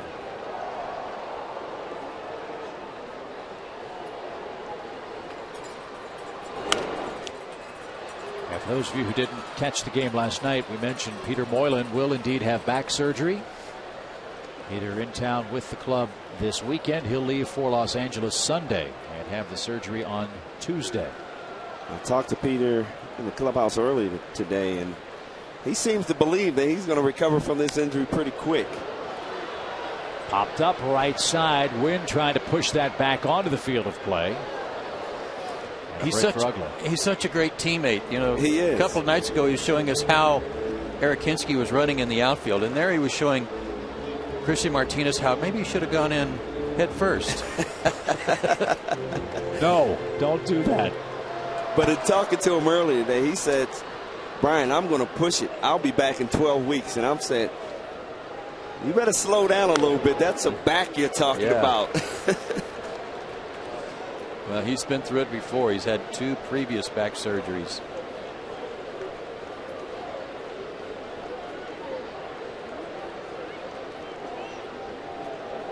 So you got an Aussie.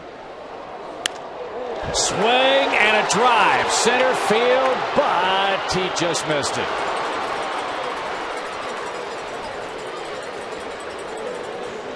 Christian does a pretty good job with the language, but I'm not sure he understands a word Peter's telling him. I was going to say, I don't know if he speaks Australian.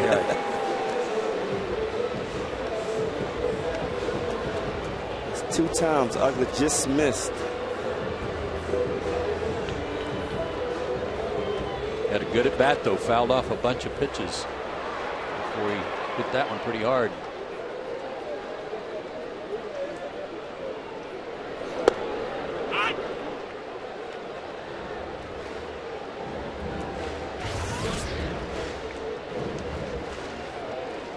Freddie Freeman leading all rookies with 18 walks.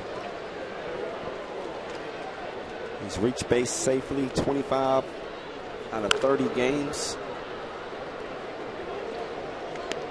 which also leads all rookies.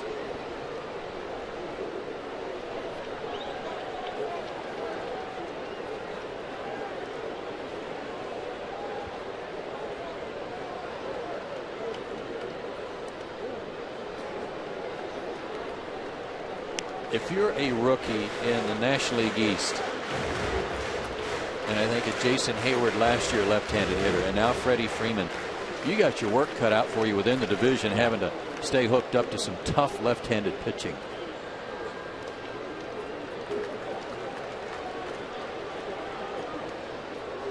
A lot of it resides in the Atlanta bullpen.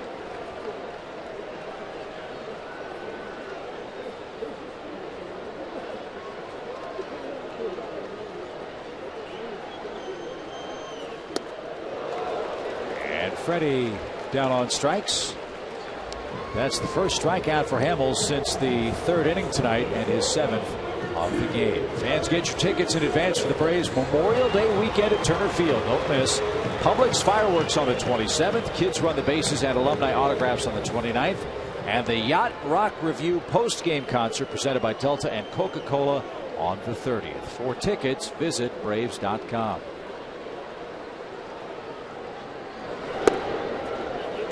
Cole Hamels working on a real good road winning streak that's in jeopardy tonight. Last 6 road starts, he's 5-0 and has allowed 1 earned run or less in 9 of his last 12 road starts. And the odd part to me, guys, is that his favorite park to pitch in is Great American Ballpark in Cincinnati, one of the best hitting parks in the league, and he's undefeated there, 3-0 in regular season, and then threw a 5-hit shutout in the playoffs last year. Hung a pitch there, and Alex ripped it. Alex did a good job of shortening his swing on that. He just wanted to put that ball in play and go right back at Cole Hamels. That's exactly what he did.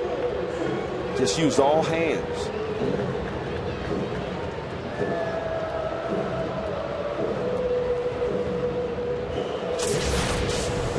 Nice piece of hitting. I'd like to see him run now. I know Ruiz has got a good arm, and you got a left-handed pitcher out there, but try to figure out a way to jumpstart a run. Mather jumped all over a 5th inning pitch and doubled into the left field corner.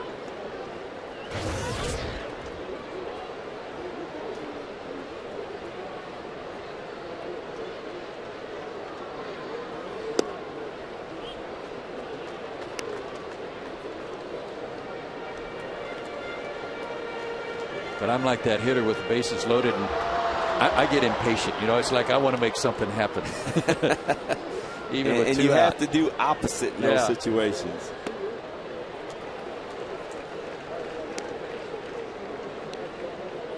I had Ozzie Smith tell me one day, when bases loaded, the pressure's not on you as a hitter, it's on that pitcher, because if he makes the mistake and fall behind you, you know he has to groove a pitch to you. So you got to be ready for it.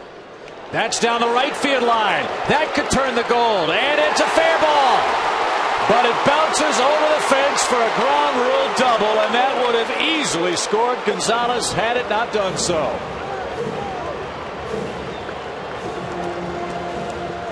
Mathers foul line to foul line tonight. I tell you, Brian, Freddie Gonzalez had a gut feeling with Mathers' numbers against Cole Hamels, and he was right on. That's actually a good pitch by Cole Hamels. Like a little cut fastball in the outer half of the plate, and Mather just went right with it, reached out there, and man, that ball could have been a little taller. Yeah. Another visit for Rich Doobie, as Diori Hernandez will pinch hit for Christian Martinez. Pretty easy to fill out the book for Christian on his pitching line, huh?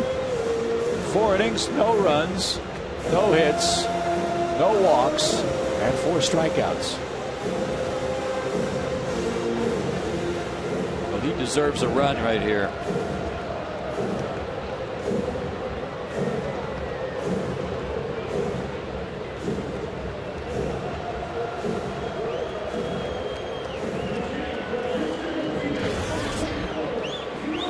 Diori hit .258 at AAA, 3 homers, 15 RBIs. That gets away. That's going to score a run. Braves lead.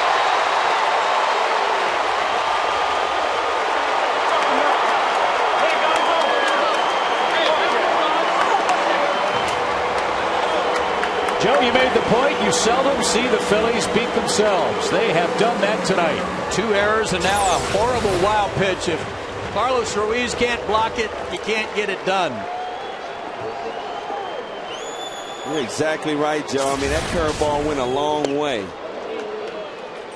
Almost hit Hernandez in that back leg, and Ruiz just couldn't get over there. So that man now a chance to win it. But still a ways to go. Hernandez a 1-1. Hamels closing in on 100 pitches too. His spot due second when the Phillies hit next inning.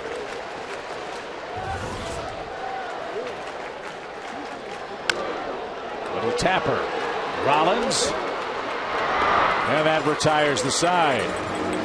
Little 2-out lightning for Atlanta. A single, a double, and a wild pitch gives the Braves their first lead of this game.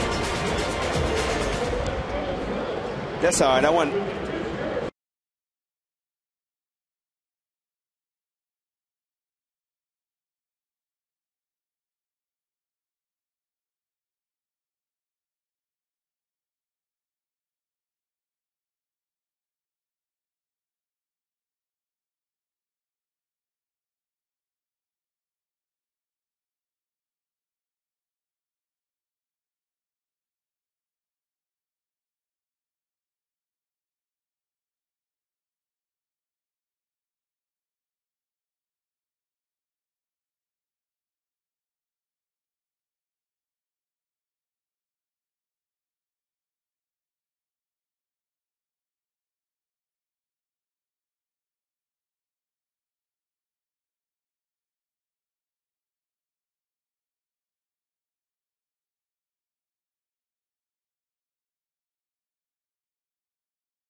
Trust by AT&T Uverse, by McDonald's, and by Toyota.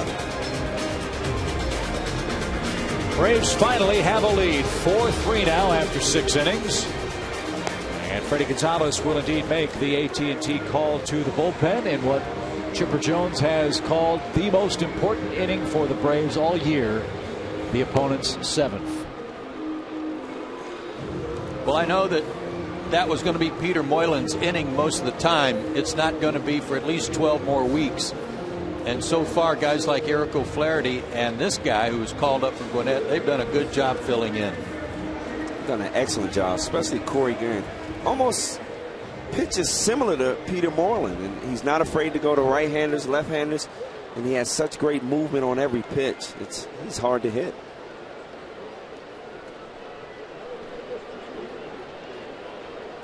Corey fired an inning and 2/3 of one-hit baseball at Philadelphia May 7th. And he'll have Ruiz, the pitcher's spot, and then Jimmy Rollins.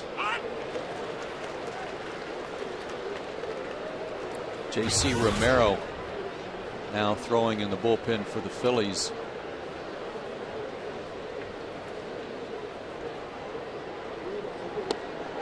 And as a hitter, you look at Corey, and he barely picks up that front foot. So your timing, that's how he gets you. It's so deceiving.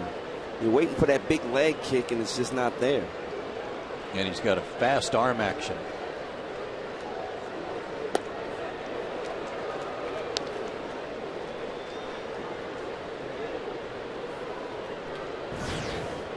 That's Ross Gload. He'll bat for Hamels.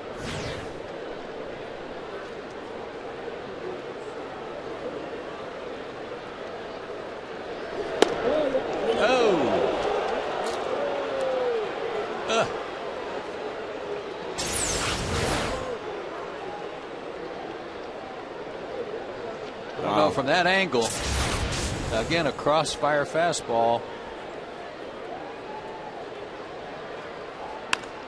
Ruiz, Ugla smothers from his knees.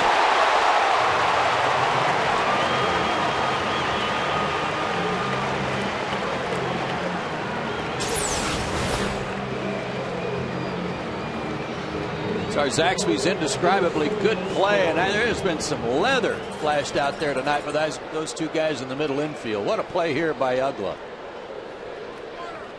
You got to believe the play of Alex Gonzalez is really pumped up Ugla. This middle infield has been terrific all season long. I think you're right. I don't think anybody wants to let him down. Exactly.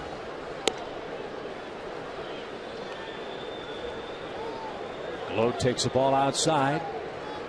4 RBIs, a .333 average. And give Ugla a lot of credit. He's out early every day, getting ground balls, working with Gonzalez up the middle. And I think that chemistry, I can say, is there right now.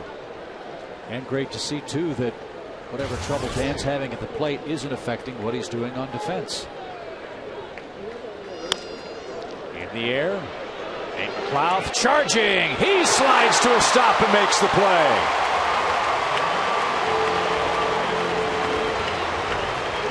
"15 straight Phillies have been retired." Great concentration by Nate McLeod. A lot of times if you're flat-footed there, your head is jiggling and you lose sight of the ball, but he was light on his feet. Good concentration, great catch. Love the reaction from Guerin, too, showing some enthusiasm and a little emotion. Love it. Rollins has hit the ball in the air all 3 times tonight.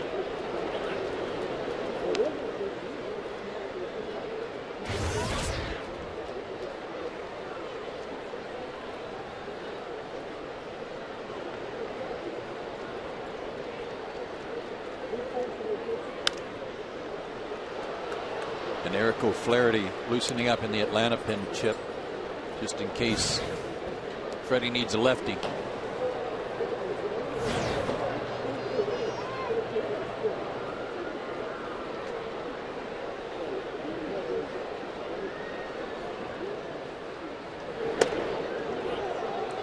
Boy. Oh, man. That's such a tough pitch for a left-handed hitter, too, because it starts so far out, you just give up on it when you see it come out of his hand, almost like it's going to the dugout. Well, he was calling that pitch earlier. And that's right on the corner. A good hard slider. Got to make a good pitch here, though. 3-1 to a dangerous hitter.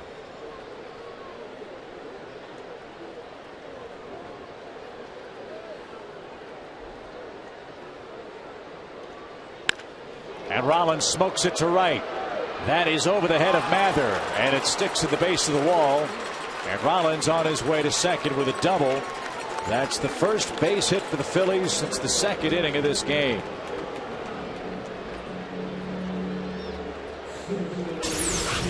And this play here, it's getting late in the game. You want to not give up the doubles. You want to play deep, but this ball was hit so hard. And Mather, who's not used to being in the outfield, you can't fault him for that one. No, that was a pretty low rocket. And so Freddie Gonzalez may indeed need that left-hander. With Victorino up there, the Braves will turn him around. And Corey Guerin goes 2/3 of an inning, allowing 1 hit. and zeros across so far. Eric O'Flaherty on for the Braves here in the 7th.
Be a little more frequently noticed. Yes, but injured pitcher. Yeah. Out of the game. Yeah. And then you got a slugger who has accounted for all of the Phillies runs, but he hasn't pitched any like this guy has. This guy's hitting and pitching. So I think the Braves have the advantage. Talk about winning your own games. Going out there, shutting out this Phillies offense, and then hitting a 2-run double down the line. Another AT&T call to the bullpen. Eric O'Flaherty was absolutely dazzling up in Philadelphia. Let's see what he has in mind for Victorino in this 7th inning.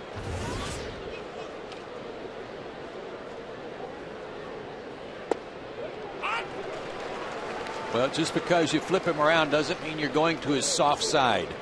He's hitting .382 right-handed in 34 at-bats. 13 for 34 with 2 doubles, a triple, and 4 homers right-handed. That's why this 1-2 combination is so good, because both of them are switch hitters with speed and power.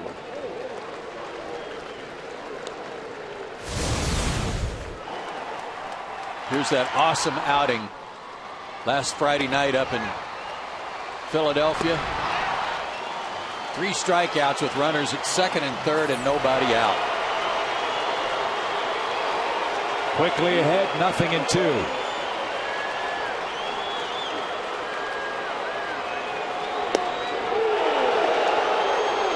Brian McCann's walking off the field thinking that was strike 3.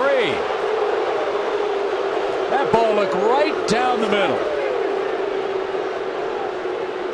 Brian's trying to make an apology here, but I'm not sure why he needed to. I think Brian heard the crowd roar and thought that the umpire must have rung him up because it's right down the middle. A stay of execution for Victorino. 1 ball, 2 strikes. You never see Brian McCann do that. I've never seen him do it. Oh. O'Flaherty stepped off and Rollins had taken another step toward third.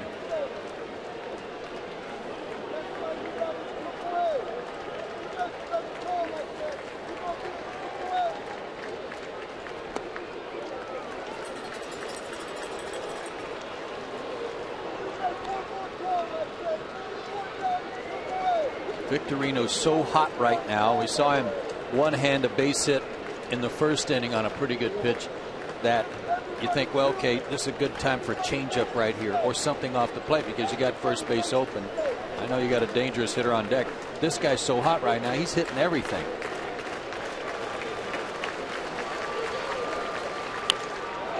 And he lines it up the middle. Rollins around 3rd. McLeod loads up. Missed the cutoff man. Victorino slides in safely. And Brian McCann hollering at the home plate umpire.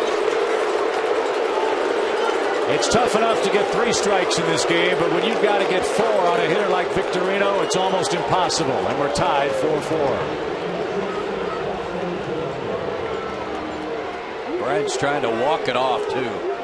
I don't blame him. I don't blame him. That's the first inherited runner that O'Flaherty has allowed this year. They've been 0 for 8. And look at Chipper. Chipper's trying to get McCann to cool off for a second, too.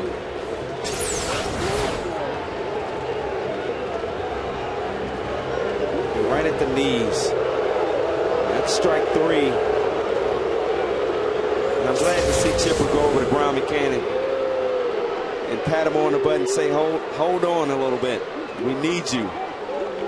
Don't make that mistake. And you got to make sure you get Polanco, because another hit could score another fast runner here and cost you a tie game.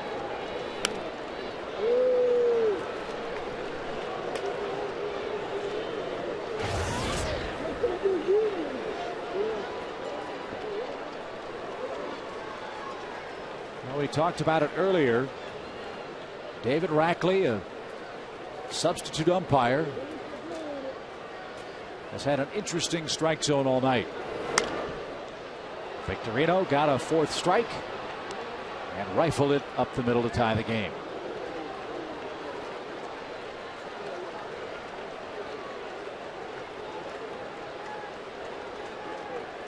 Atlanta will have the top of the order coming up in the bottom half of this inning.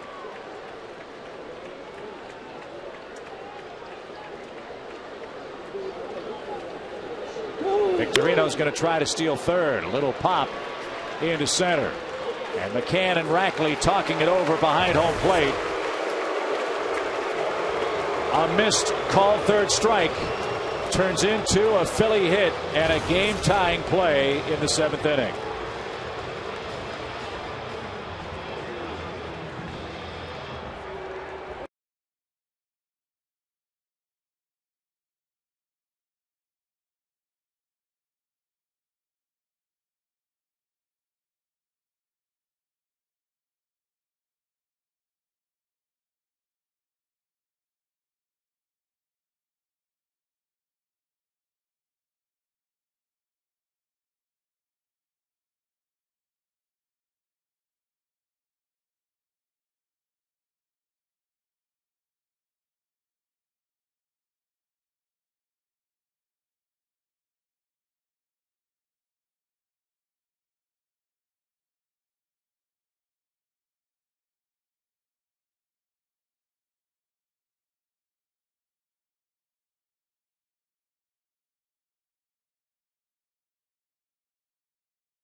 In Atlanta, 4-4 Braves and Phillies, bottom of the 7th inning. And a reminder for you, friends, Delta Airlines is the proud sponsor of your Atlanta Braves.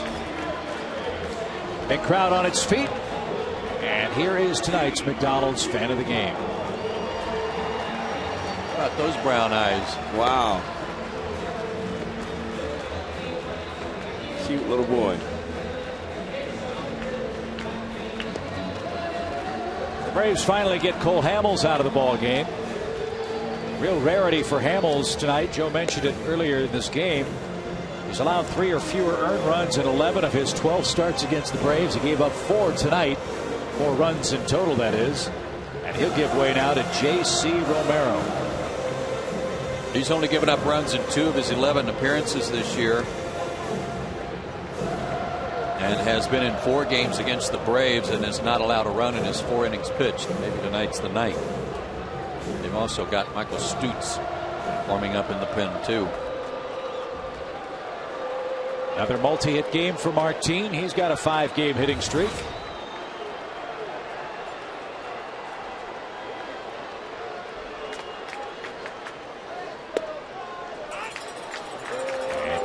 bats in front of the man on deck. Our Delta Airlines on deck batter is Nate McLeod. Well, I think home plate umpire David Rackley is going to hear it for the rest of the night. Yeah. By these fans here at Turner Field.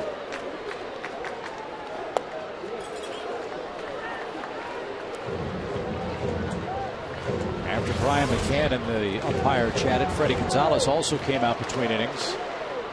Made it very clear he wasn't arguing, but just said that pitch was a strike. If nothing else, planted the seed.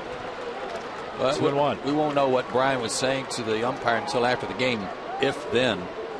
But you have to assume Brian was after the inning saying, you know what, you can't miss that pitch at this level in that situation. Just can't miss it.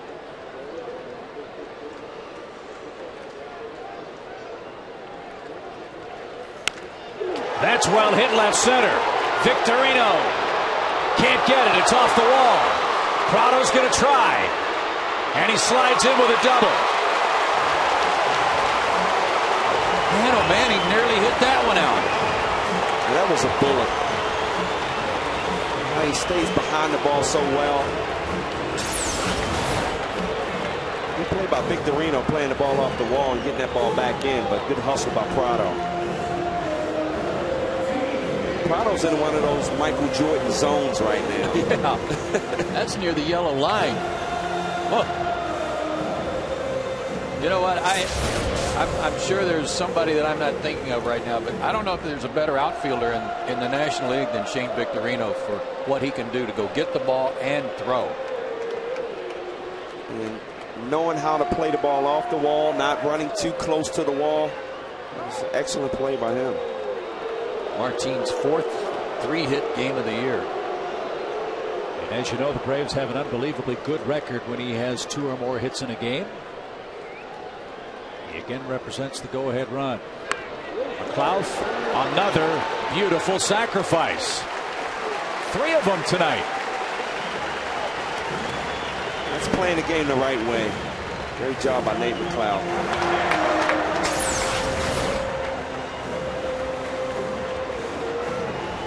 Just beautiful. Softened nicely. Great job. If the Braves win this ball game, he won't have any numbers that really show up as why, but the team knows and we know. Exactly. And the fans know. Exactly. They again will walk Chipper. And that will set up the most interesting confrontation of Romero versus McCann versus the home plate umpire. Well, good point.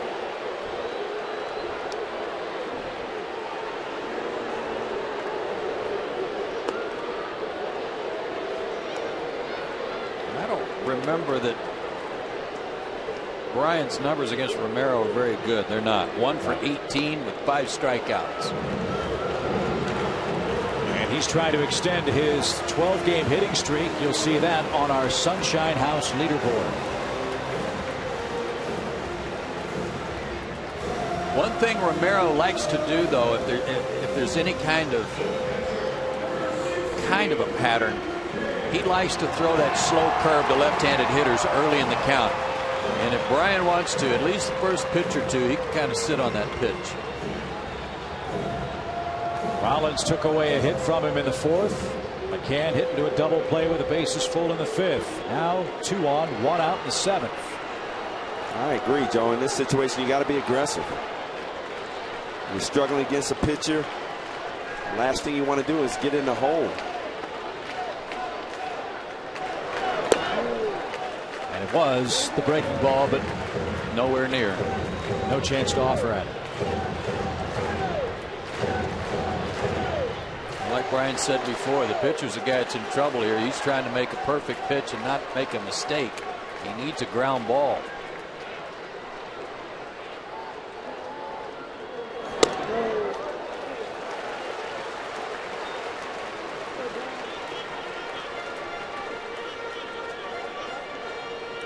He's doing exactly what you, as a pitcher, you don't want to do. Fall behind 2-0.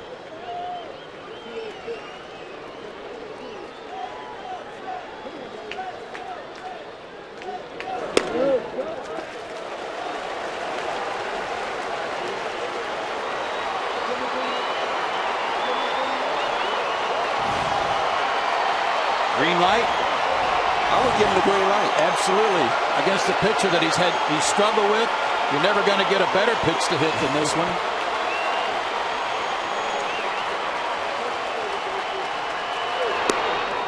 A 4-pitch walk loads the bases.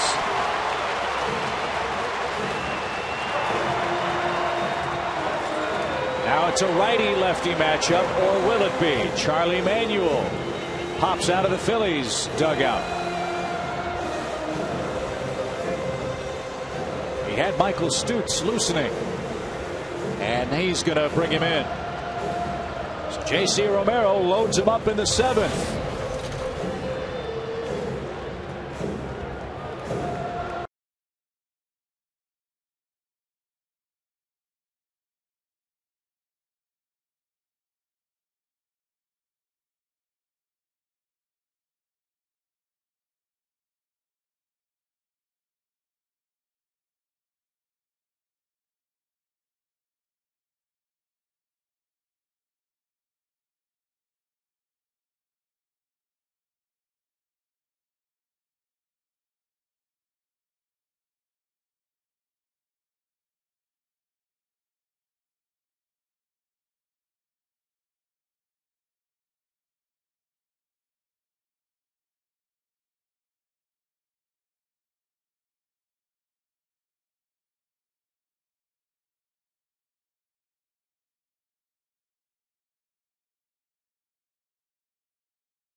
To start this weekend. Nice comeback by the Braves after Ryan Howard. How many home runs against the Braves now? 36, I think. Yeah, 36. 3-run shot in the first. Nice comeback. Exciting work from Christian Martinez again. And now a chance to regain the lead. Bases are loaded for Dan Uggla, who's due. Michael Stutz is pitching in his 7th game for the Phillies. Braves have seen him before, Joe, and did some damage against him. Hinske hit a home run off of him the other night up in Philadelphia. But check it out there. 4 walks in 4 2/3 innings. Again, patience. And the pressure's on Stutz out there. So we just saw Dan Uggla just miss 2 home runs straight away center field. Let's see if he can drive another ball out there and get this running.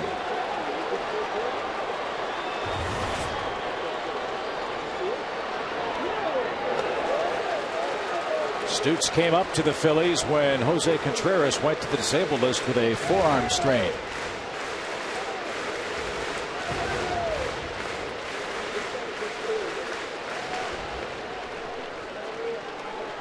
Big strikeout numbers at AAA for Stutz. The perfect time for Uggla to get one in.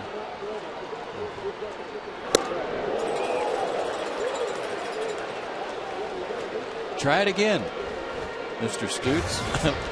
that was 94. I mean, he's letting it fly, but I like Dan's chances if he keeps challenging him with fastballs.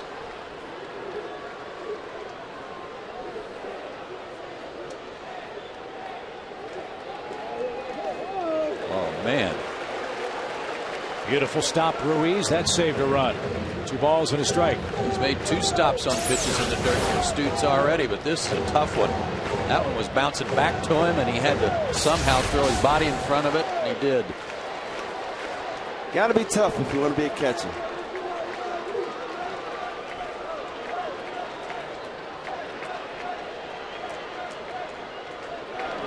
Swing and a drive. Will it stay fair?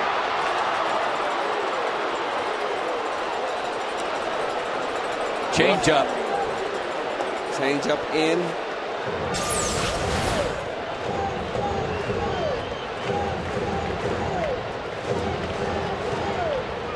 He telegraphed that one big time, too. Yes, he did. Brewers wanted it outside, and that ball stayed way in. Right size, wrong shape for Uggla. This is a pitch they want to do business on right here, as an old friend of mine used to say, because 3-2, he won't have any choice but to throw him a strike.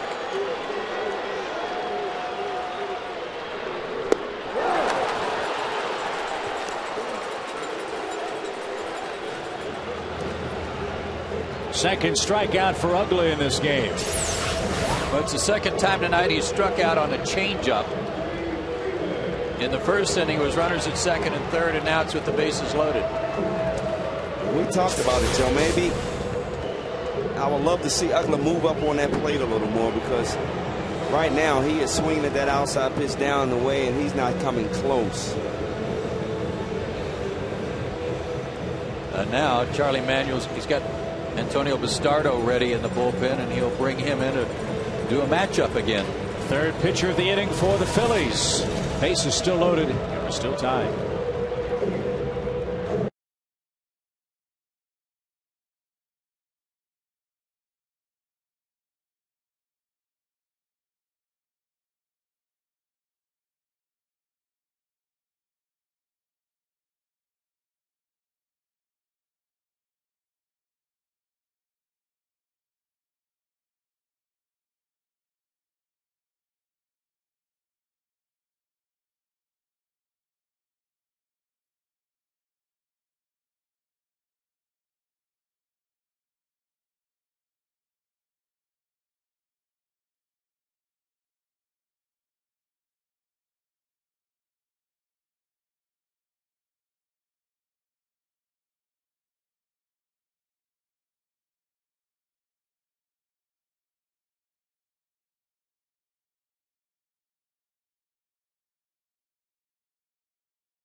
Freeman, he's over swinging too.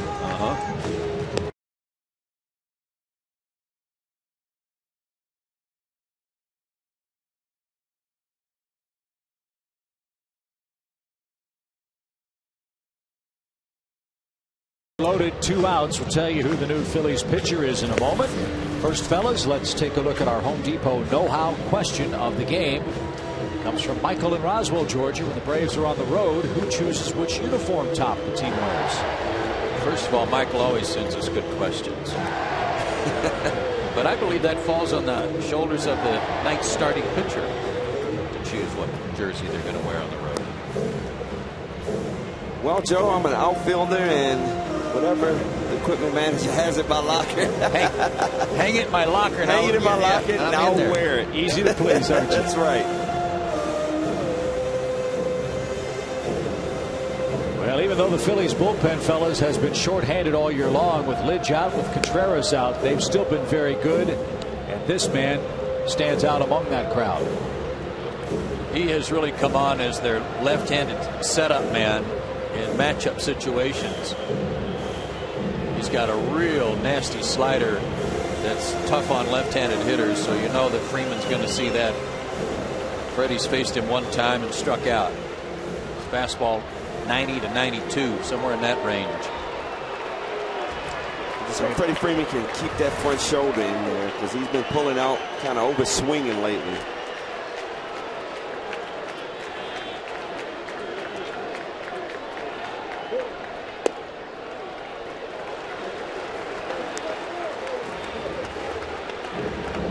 Better average against left-handers, and I think it's largely because he does really concentrate on staying in there, Brian.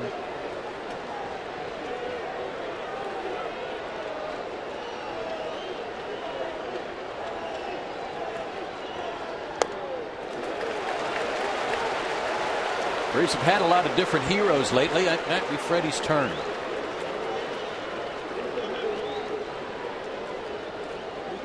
Well, if I'm Freddie in this situation, I've been struggling lately. 2-0 count. I'm going to make him throw a strike. I want to see one.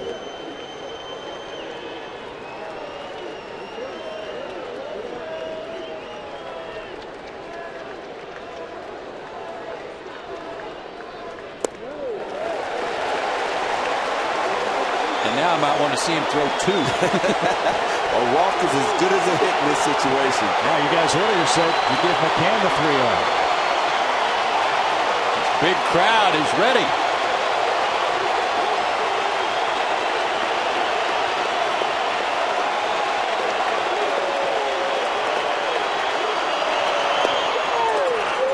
There's the first one. 94 with some sink. 3 balls and a strike.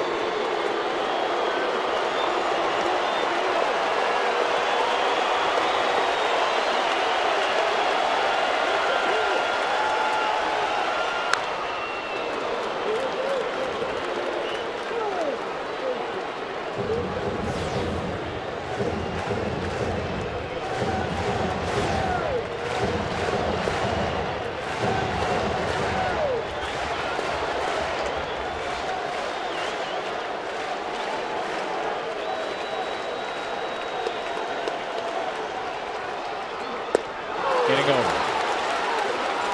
From 3-0 to 3-3, the Braves leave the bases loaded.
Starting things off for the Phillies will be Ryan Howard. And it's time for our Coors Light Full Hard Blast.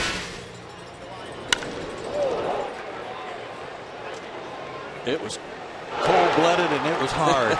Yes, it was. And it went a long way. Yes, it did. His 9th of the year. Well, I hope one of the funny quirks of baseball does not come true in this inning. See it a lot. One team loads the bases, doesn't score. The other team comes back and does the next inning. Well, let's hope that's not a true theory. Yeah. Howard versus O'Flaherty in the 8th.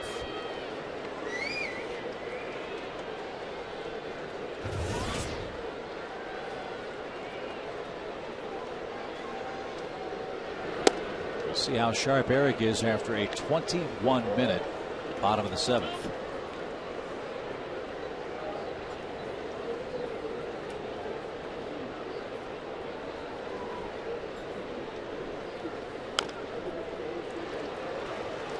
Baseball is such a team game, and when you've got a couple of guys that are really hitting the ball good and carrying you like Chipper and especially McCann, and they pitch around those guys, walk them, and somebody else has got to step up.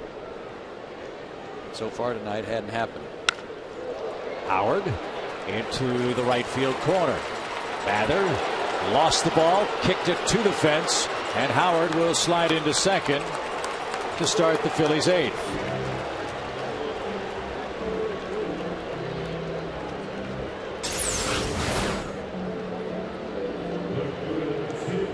This ball was not hit too hard down the line, and it looked like Mather just overran it. He just tried to get there too quick instead of just letting it get to the wall and playing it off the wall. He tried to cut it off.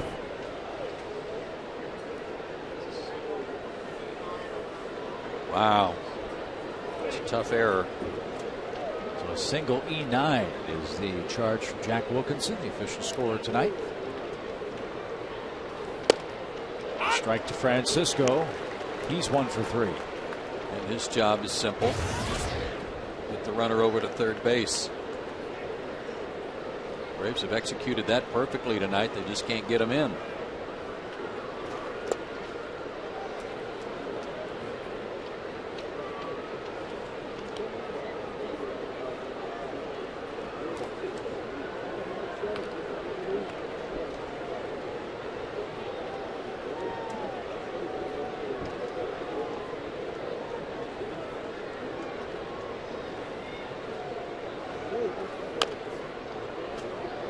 Atlanta's left 8 men on base offensively tonight.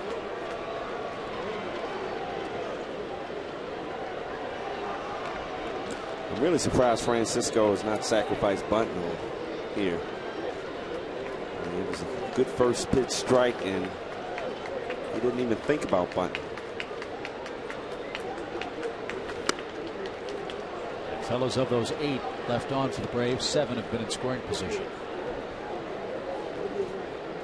If you were trying to advance a runner over, Brian, right-handed hitter that you were, did you like the ball away from you? Did you prefer it in where you could kind of inside out it? Well, you know what? I would be thinking inside out. I don't care if it's in. You know, that way if it's in, I'm comfortable. I know I'm trying to do that. If it's outside, he's just doing me a favor. Yeah. So my mindset is always get those hands in and look to drive the ball the other way. And with 2 strikes, you're just slapping at the ball, putting it in play. No advance. Francisco, an unproductive at bat. Flaherty strikes him out. You know what? He's still trying to get the runner over. Watch this swing. There's a little bit of an inside-out approach there. Even his eyes, you see his eyes. He's looking the other way on the follow-through, but Eric didn't accommodate him. A lot of times you almost have to spread out in those situations. You can see his body was still upright, trying to get those hands in. That doesn't happen anymore, Brian. Guys don't do that. They don't make those adjustments. You're right. Within You're exactly an at right. bat. Everybody just stays in the same spot in the box. They stay in the same stance. They don't ever choke up to shorten up.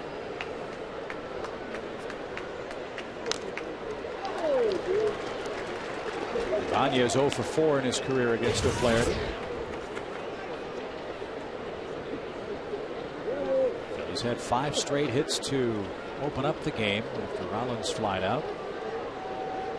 Then went through a stretch where 15 straight men were retired.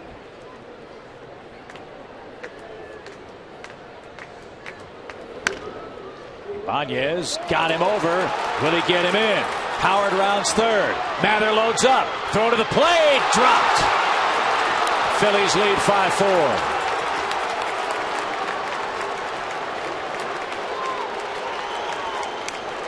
Single RBI, second on the throw.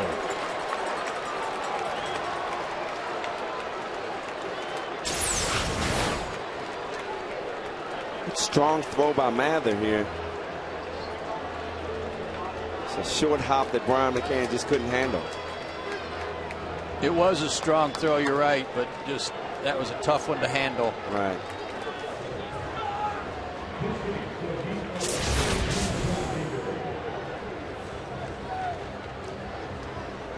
And what I mentioned came true. Yeah, it is. Bases loaded, didn't score. The Phillies come right back and get one. Roger McDowell out. When Ibanez first hit this ball, I thought Freddie Freeman had a play here. And it looked like he kind of short-armed it at the last second because he thought Ugler may have a play.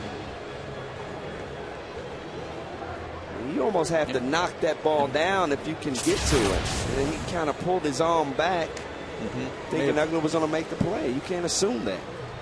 If you commit that far, you got to give your best effort to make that play. So Pete Orr's taken down. John Mayberry Jr. is going to pinch hit.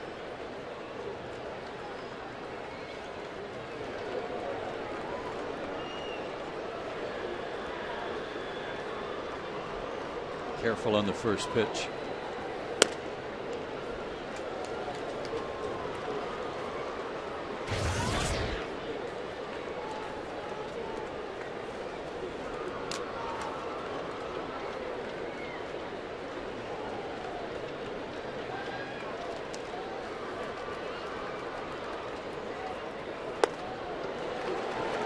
That had some tilt.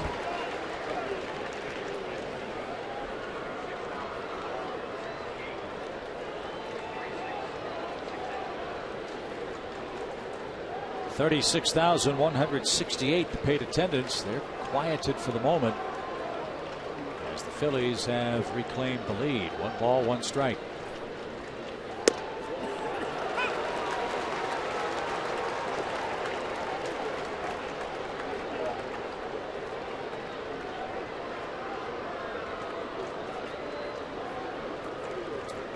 John Mayberry, a .333 hitter versus the Braves in his young career with 2 home runs, 4 RBIs.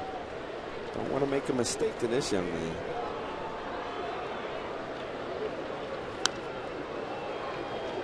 His season started with a bang. First time he made an opening day roster. A game-winning walk-off pinch hit against the Astros on April Fool's Day. It was Brandon Lyon, I believe, that melted down for Houston that day. Yeah, it's a big comeback for him in the bottom of the 9th.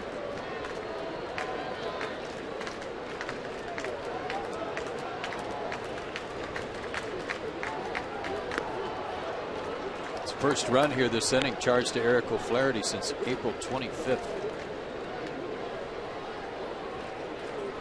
And it was at San Diego.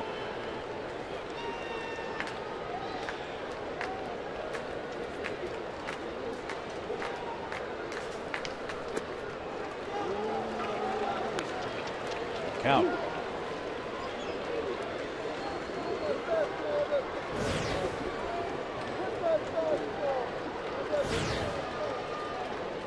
like O'Flaherty don't want to make a mistake with that fastball, throwing a lot of off-speed pitches to John Mayberry.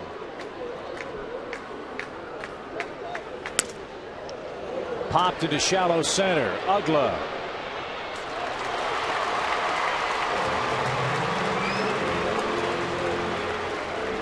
Ruiz bats with 2 out.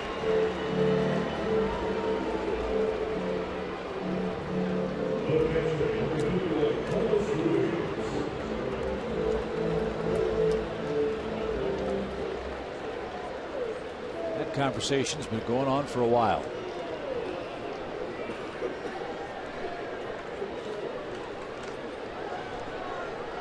It must be a civil one, or Brian would have been long gone.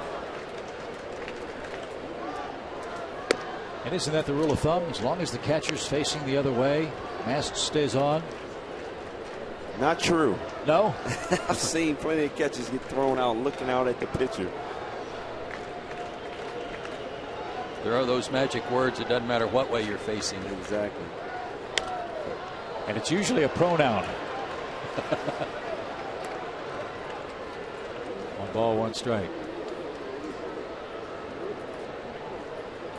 Well, Braves will have to circle the wagons in the 8th. They'll have the bottom of the order coming up.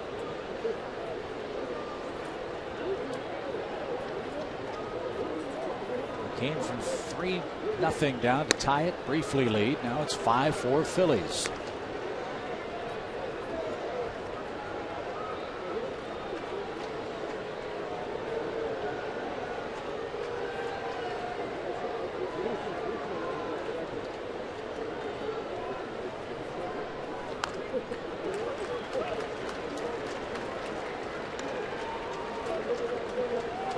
Curveballs being thrown by O'Flaherty. And he got Mayberry on a fastball. It's a pretty good one.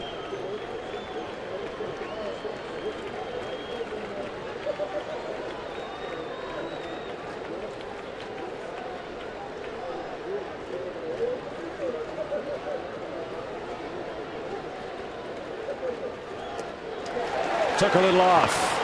And Ruiz fans. Phillies, though, take the lead again. An RBI hit by Raul Ibanez, the difference.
of the 8th inning coming up. And a reminder for you, friends, this copyrighted telecast is presented by the authority of the Atlanta National League Baseball Club Incorporated and may not be reproduced or retransmitted in any form, and the accounts and descriptions of this game may not be disseminated without the express written consent of the Atlanta Braves.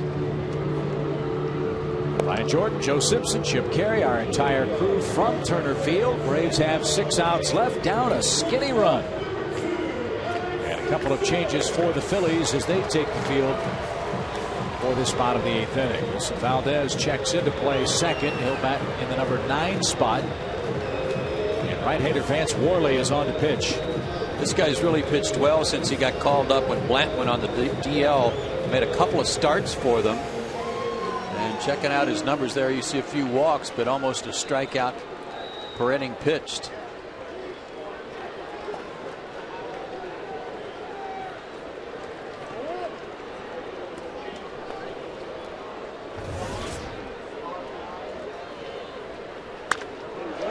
Base hit on the first pitch for Alex.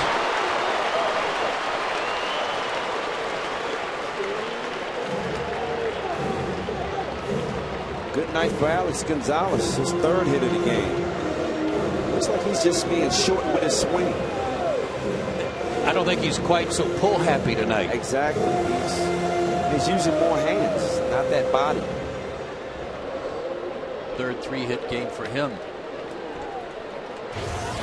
Well, Freddie had a hunch about Joe Mather. He's been rewarded with 2 doubles and a run scored. About a nice bunt. Ask and ye shall receive, my friend. Braves have been, well, let's put it this way. The only thing with more sacrifices than the Braves tonight, the Aztecs. That was a beauty. Braves doing all the little things right tonight. Every opportunity they had to get the bunt down, they did a great job. Saw Nate McLeod 3 times get sacks down, and there Joe Mather doing the job. Good game for him. By the way, they changed that scoring on Howard's hit the top half of this inning. I said that was a tough error because he was trying to cut the ball off and didn't. They've changed it to a double and no error. I think that's a good decision. Me too. Freddie Gonzalez will play the Eric Hinsky card in the 8th inning. It's been a good card to play lately. Home run off Michael Stutz last Sunday in Philly was a big blow. Gave the Braves some breathing room late. He's had a couple of starts this week in the absence of Jason Hayward. He's swinging the bat great. Is he ever?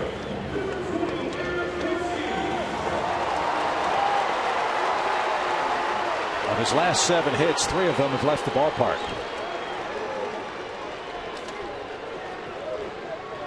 This would be a nice time to repeat.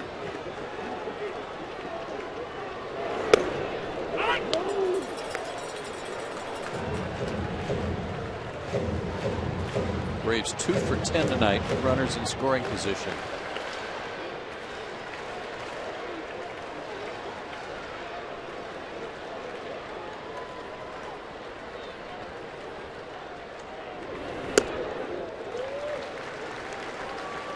Willie, a 3rd round pick by the Phillies in the June 2008 draft. Went to Long Beach State.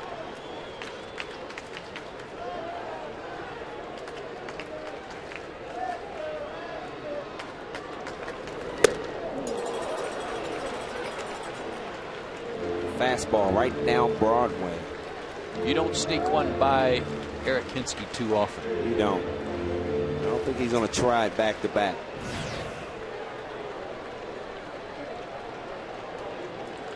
Gets a base hit and drives in that run. We'll see Craig Kimbrell.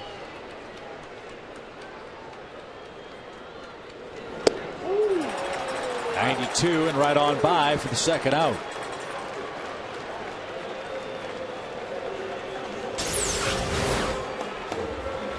I think Hinsky was more surprised than anything. That just doesn't happen very often. That ball was by him. Martin Prado's been on base all 4 times he's come to the plate. 2 singles. He reached on a Polanco error in the 5th. Doubled to lead off the 7th.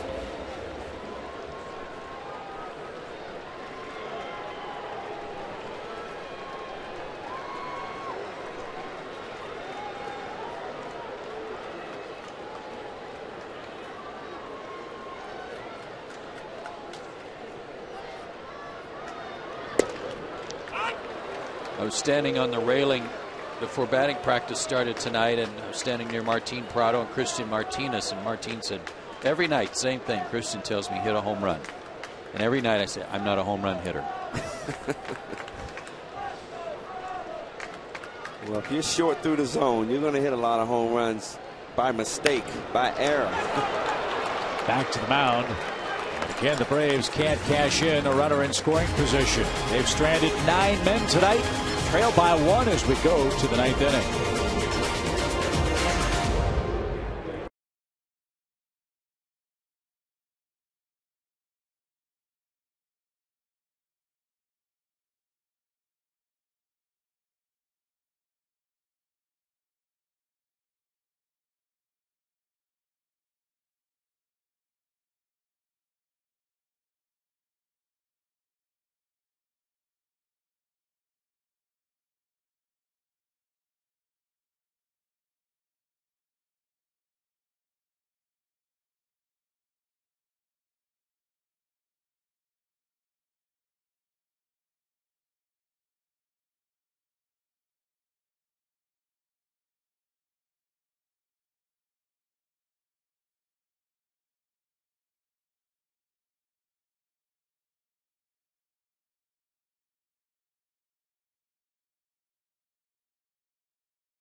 The lead on Friday the 13th, and it's been a crazy kind of game. Game 2 of the series tomorrow afternoon in the Atlanta area. You'll see it on Peachtree TV. Outside Atlanta, you can join us on Sports South. Yeah, remember now, a lot of times outside, most of the time on Peachtree outside the metro area, we're on Fox Sports South, but tomorrow it's Sports South. So please make note of that. Join us for the ball game.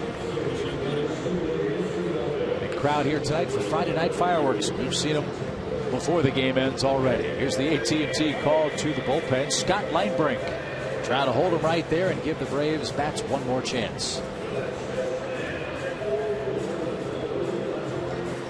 Had a rough night.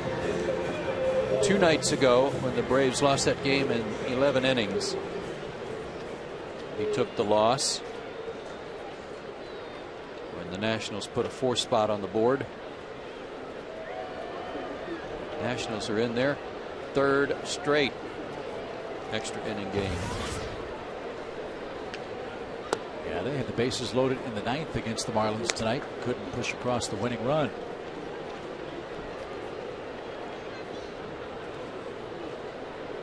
Ouch.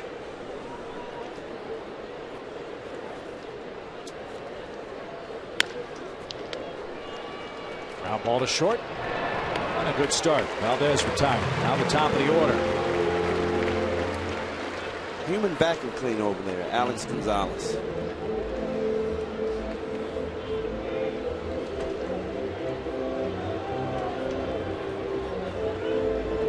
Marlins scored the controversial game tying run for the Phillies in the 7th. He doubled. The key stat there was he got the count in his favor at 3 balls and a strike off Corey Guerin.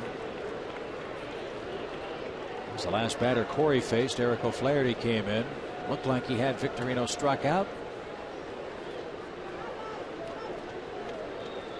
The umpire didn't call it a strike. Victorino with the reprieve. singled home Rollins to tie the game.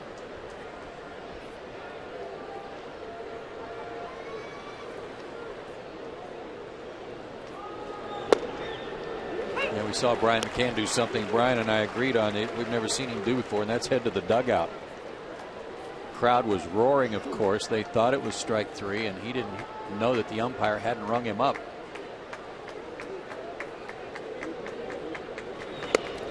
And then to see Brian McCann show the emotion and walk around and kind of let off some steam. Just happy he stayed in the game. He didn't lose it. And that's a sign of good leadership.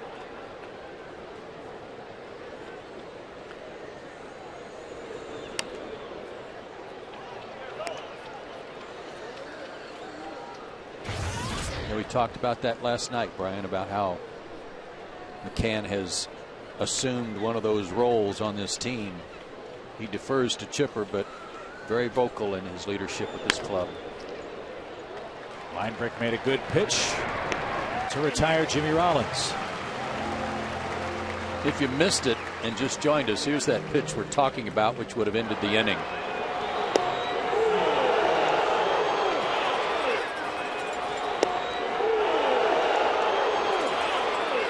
You know, the song they sing during the 7th inning stretch doesn't say 1, 2, 3, 4 strikes, you're out. No, I haven't heard it sung that way.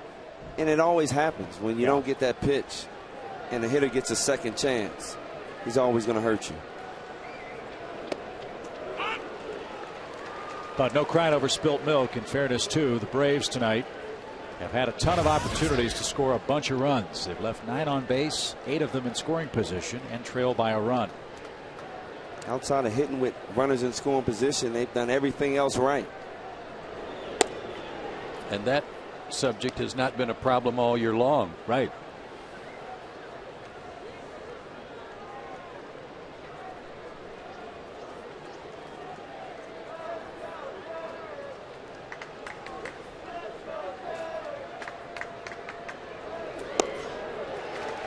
Phillies have been missing Brad Lidge for virtually the whole season, much like Chase Utley, but their bullpen, at least in the closing side of things, hasn't suffered that much. They're 11 for 12. Ryan Madsen is finishing things right now. He's the third guy because Jose Contreras is also on the disabled list, who had been closing in the absence of Lidge. Back to the mound, and a redeemer for Scott Linebrink. You needed that. Put your rally caps on, Braves country. We go to the 9th inning. McLouth, Chipper, and McCann coming up.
Tonight,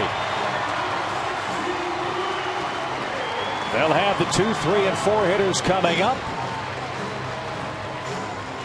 and they'll have the Phillies closer Ryan Madsen facing them. And he has been on top of his game. He hasn't allowed a run since April 18th against Milwaukee. has made 9 straight scoreless appearances and has given up just 5 hits and 32 at bats over that stretch. 5 for 5 in save opportunities over that stretch. Hard sinker slider. Tells me he's due. Oh, way due. Part of the order, though, for the Braves. He's got his work cut out for him.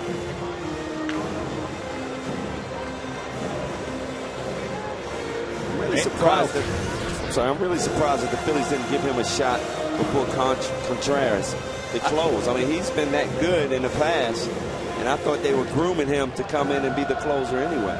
I was told, Brian, that they didn't feel like he's always been one of those guys that's been a real good setup guy, but not a good closer in the past when he had a chance when Lids was on the DL, and they didn't have a lot of confidence in him, but he's proving now to be pretty good in it.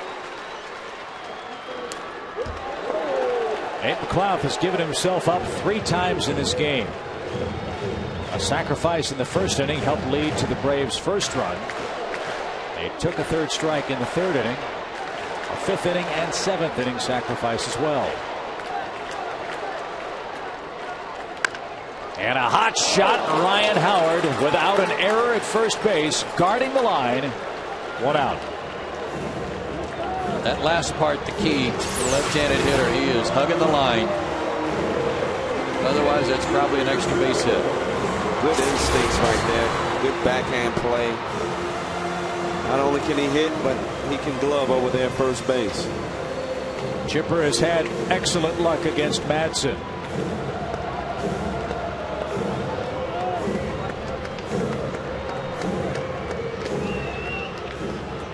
He had an RBI hit in the first inning tonight. They've pitched around him his last 2 at-bats. Can't do it here in the 9th.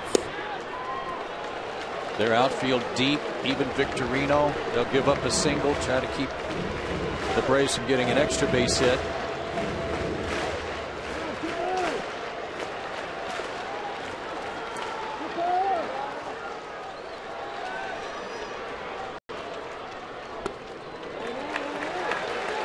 Well, if you believe in poetic justice, Chipper will reach and McCann will end it with a homer. Well, I've always been a big believer in poetic justice. And David Justice. Yeah, that too. For that matter. Definitely that.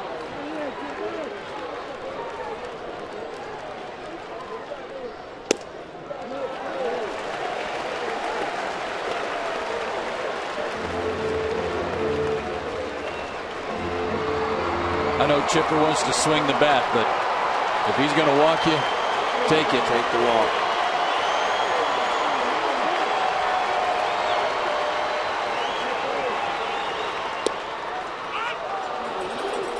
Thought that was ball 4.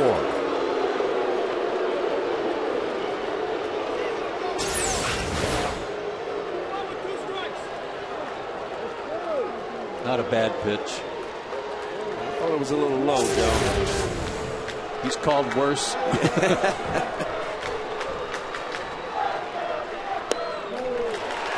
right. Tying run on in the 9th. So far, so good, Chip. Poetic justice. Brian McCann 3 for 14 against Madsen. 2 of those 3 hits were doubles. That'd be very nice right here too. It'd extend his hitting streak and more than likely drive Chipper in. That's a good point, Joe. McCann's hitting streak at 12 games. 13 would be a career equaling number for him this evening. Got to make this guy get the ball up. Throws hard. It's a hard sinker. It's a hard slider. You got to get him to elevate it just a little bit.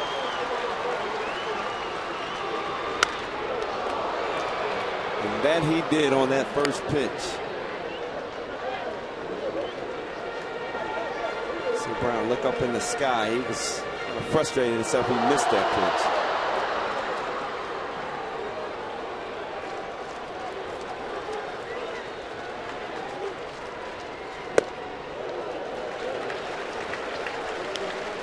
Dan Ugla would love a chance to hit next. He too looking for a redeemer this evening.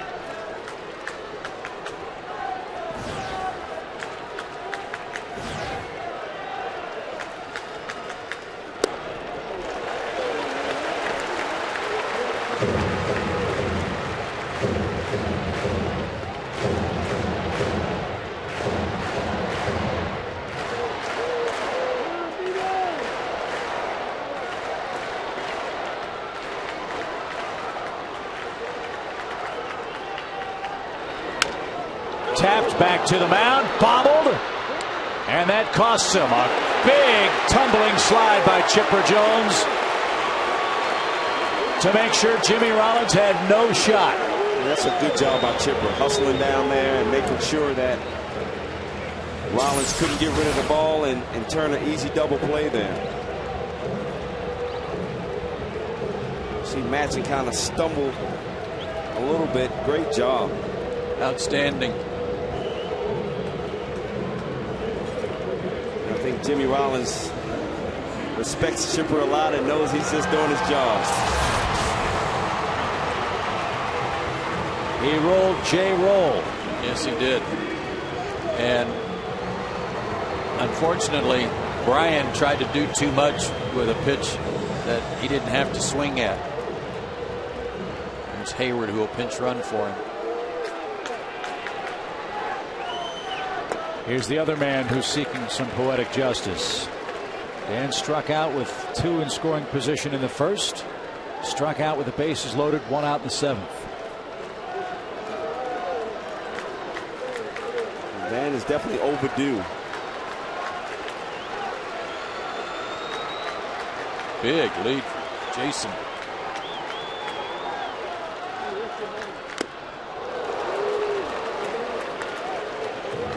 .95 on that pitch.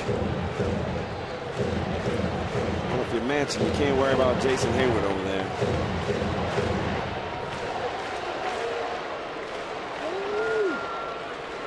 There's no way Jason's going to take a chance to steal the bag here and be the 3rd out.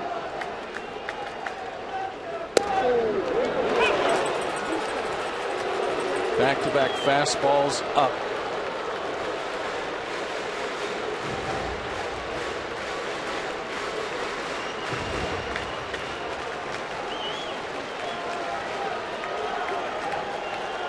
One ball, 2 strikes. 2 out, 9th inning. That one off the glove of Ruiz, and that helps. Now a hit could tie the game.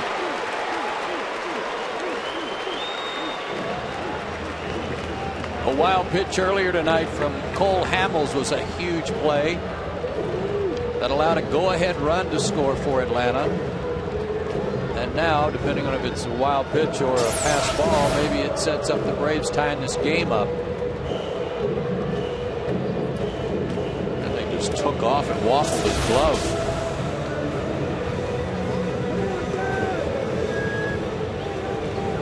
That scored a passed ball. Wow. Yeah. Pass ball? Helmet high pitch, I think it was more wild pitch.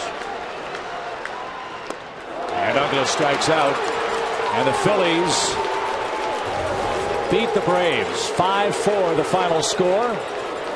The Braves strand 10 men in this game, 9 of them in scoring position, and lose by a run. Ryan Howard's first inning home run gave them an early lead, and that's our Toyota play of the game. Well, it was a huge play.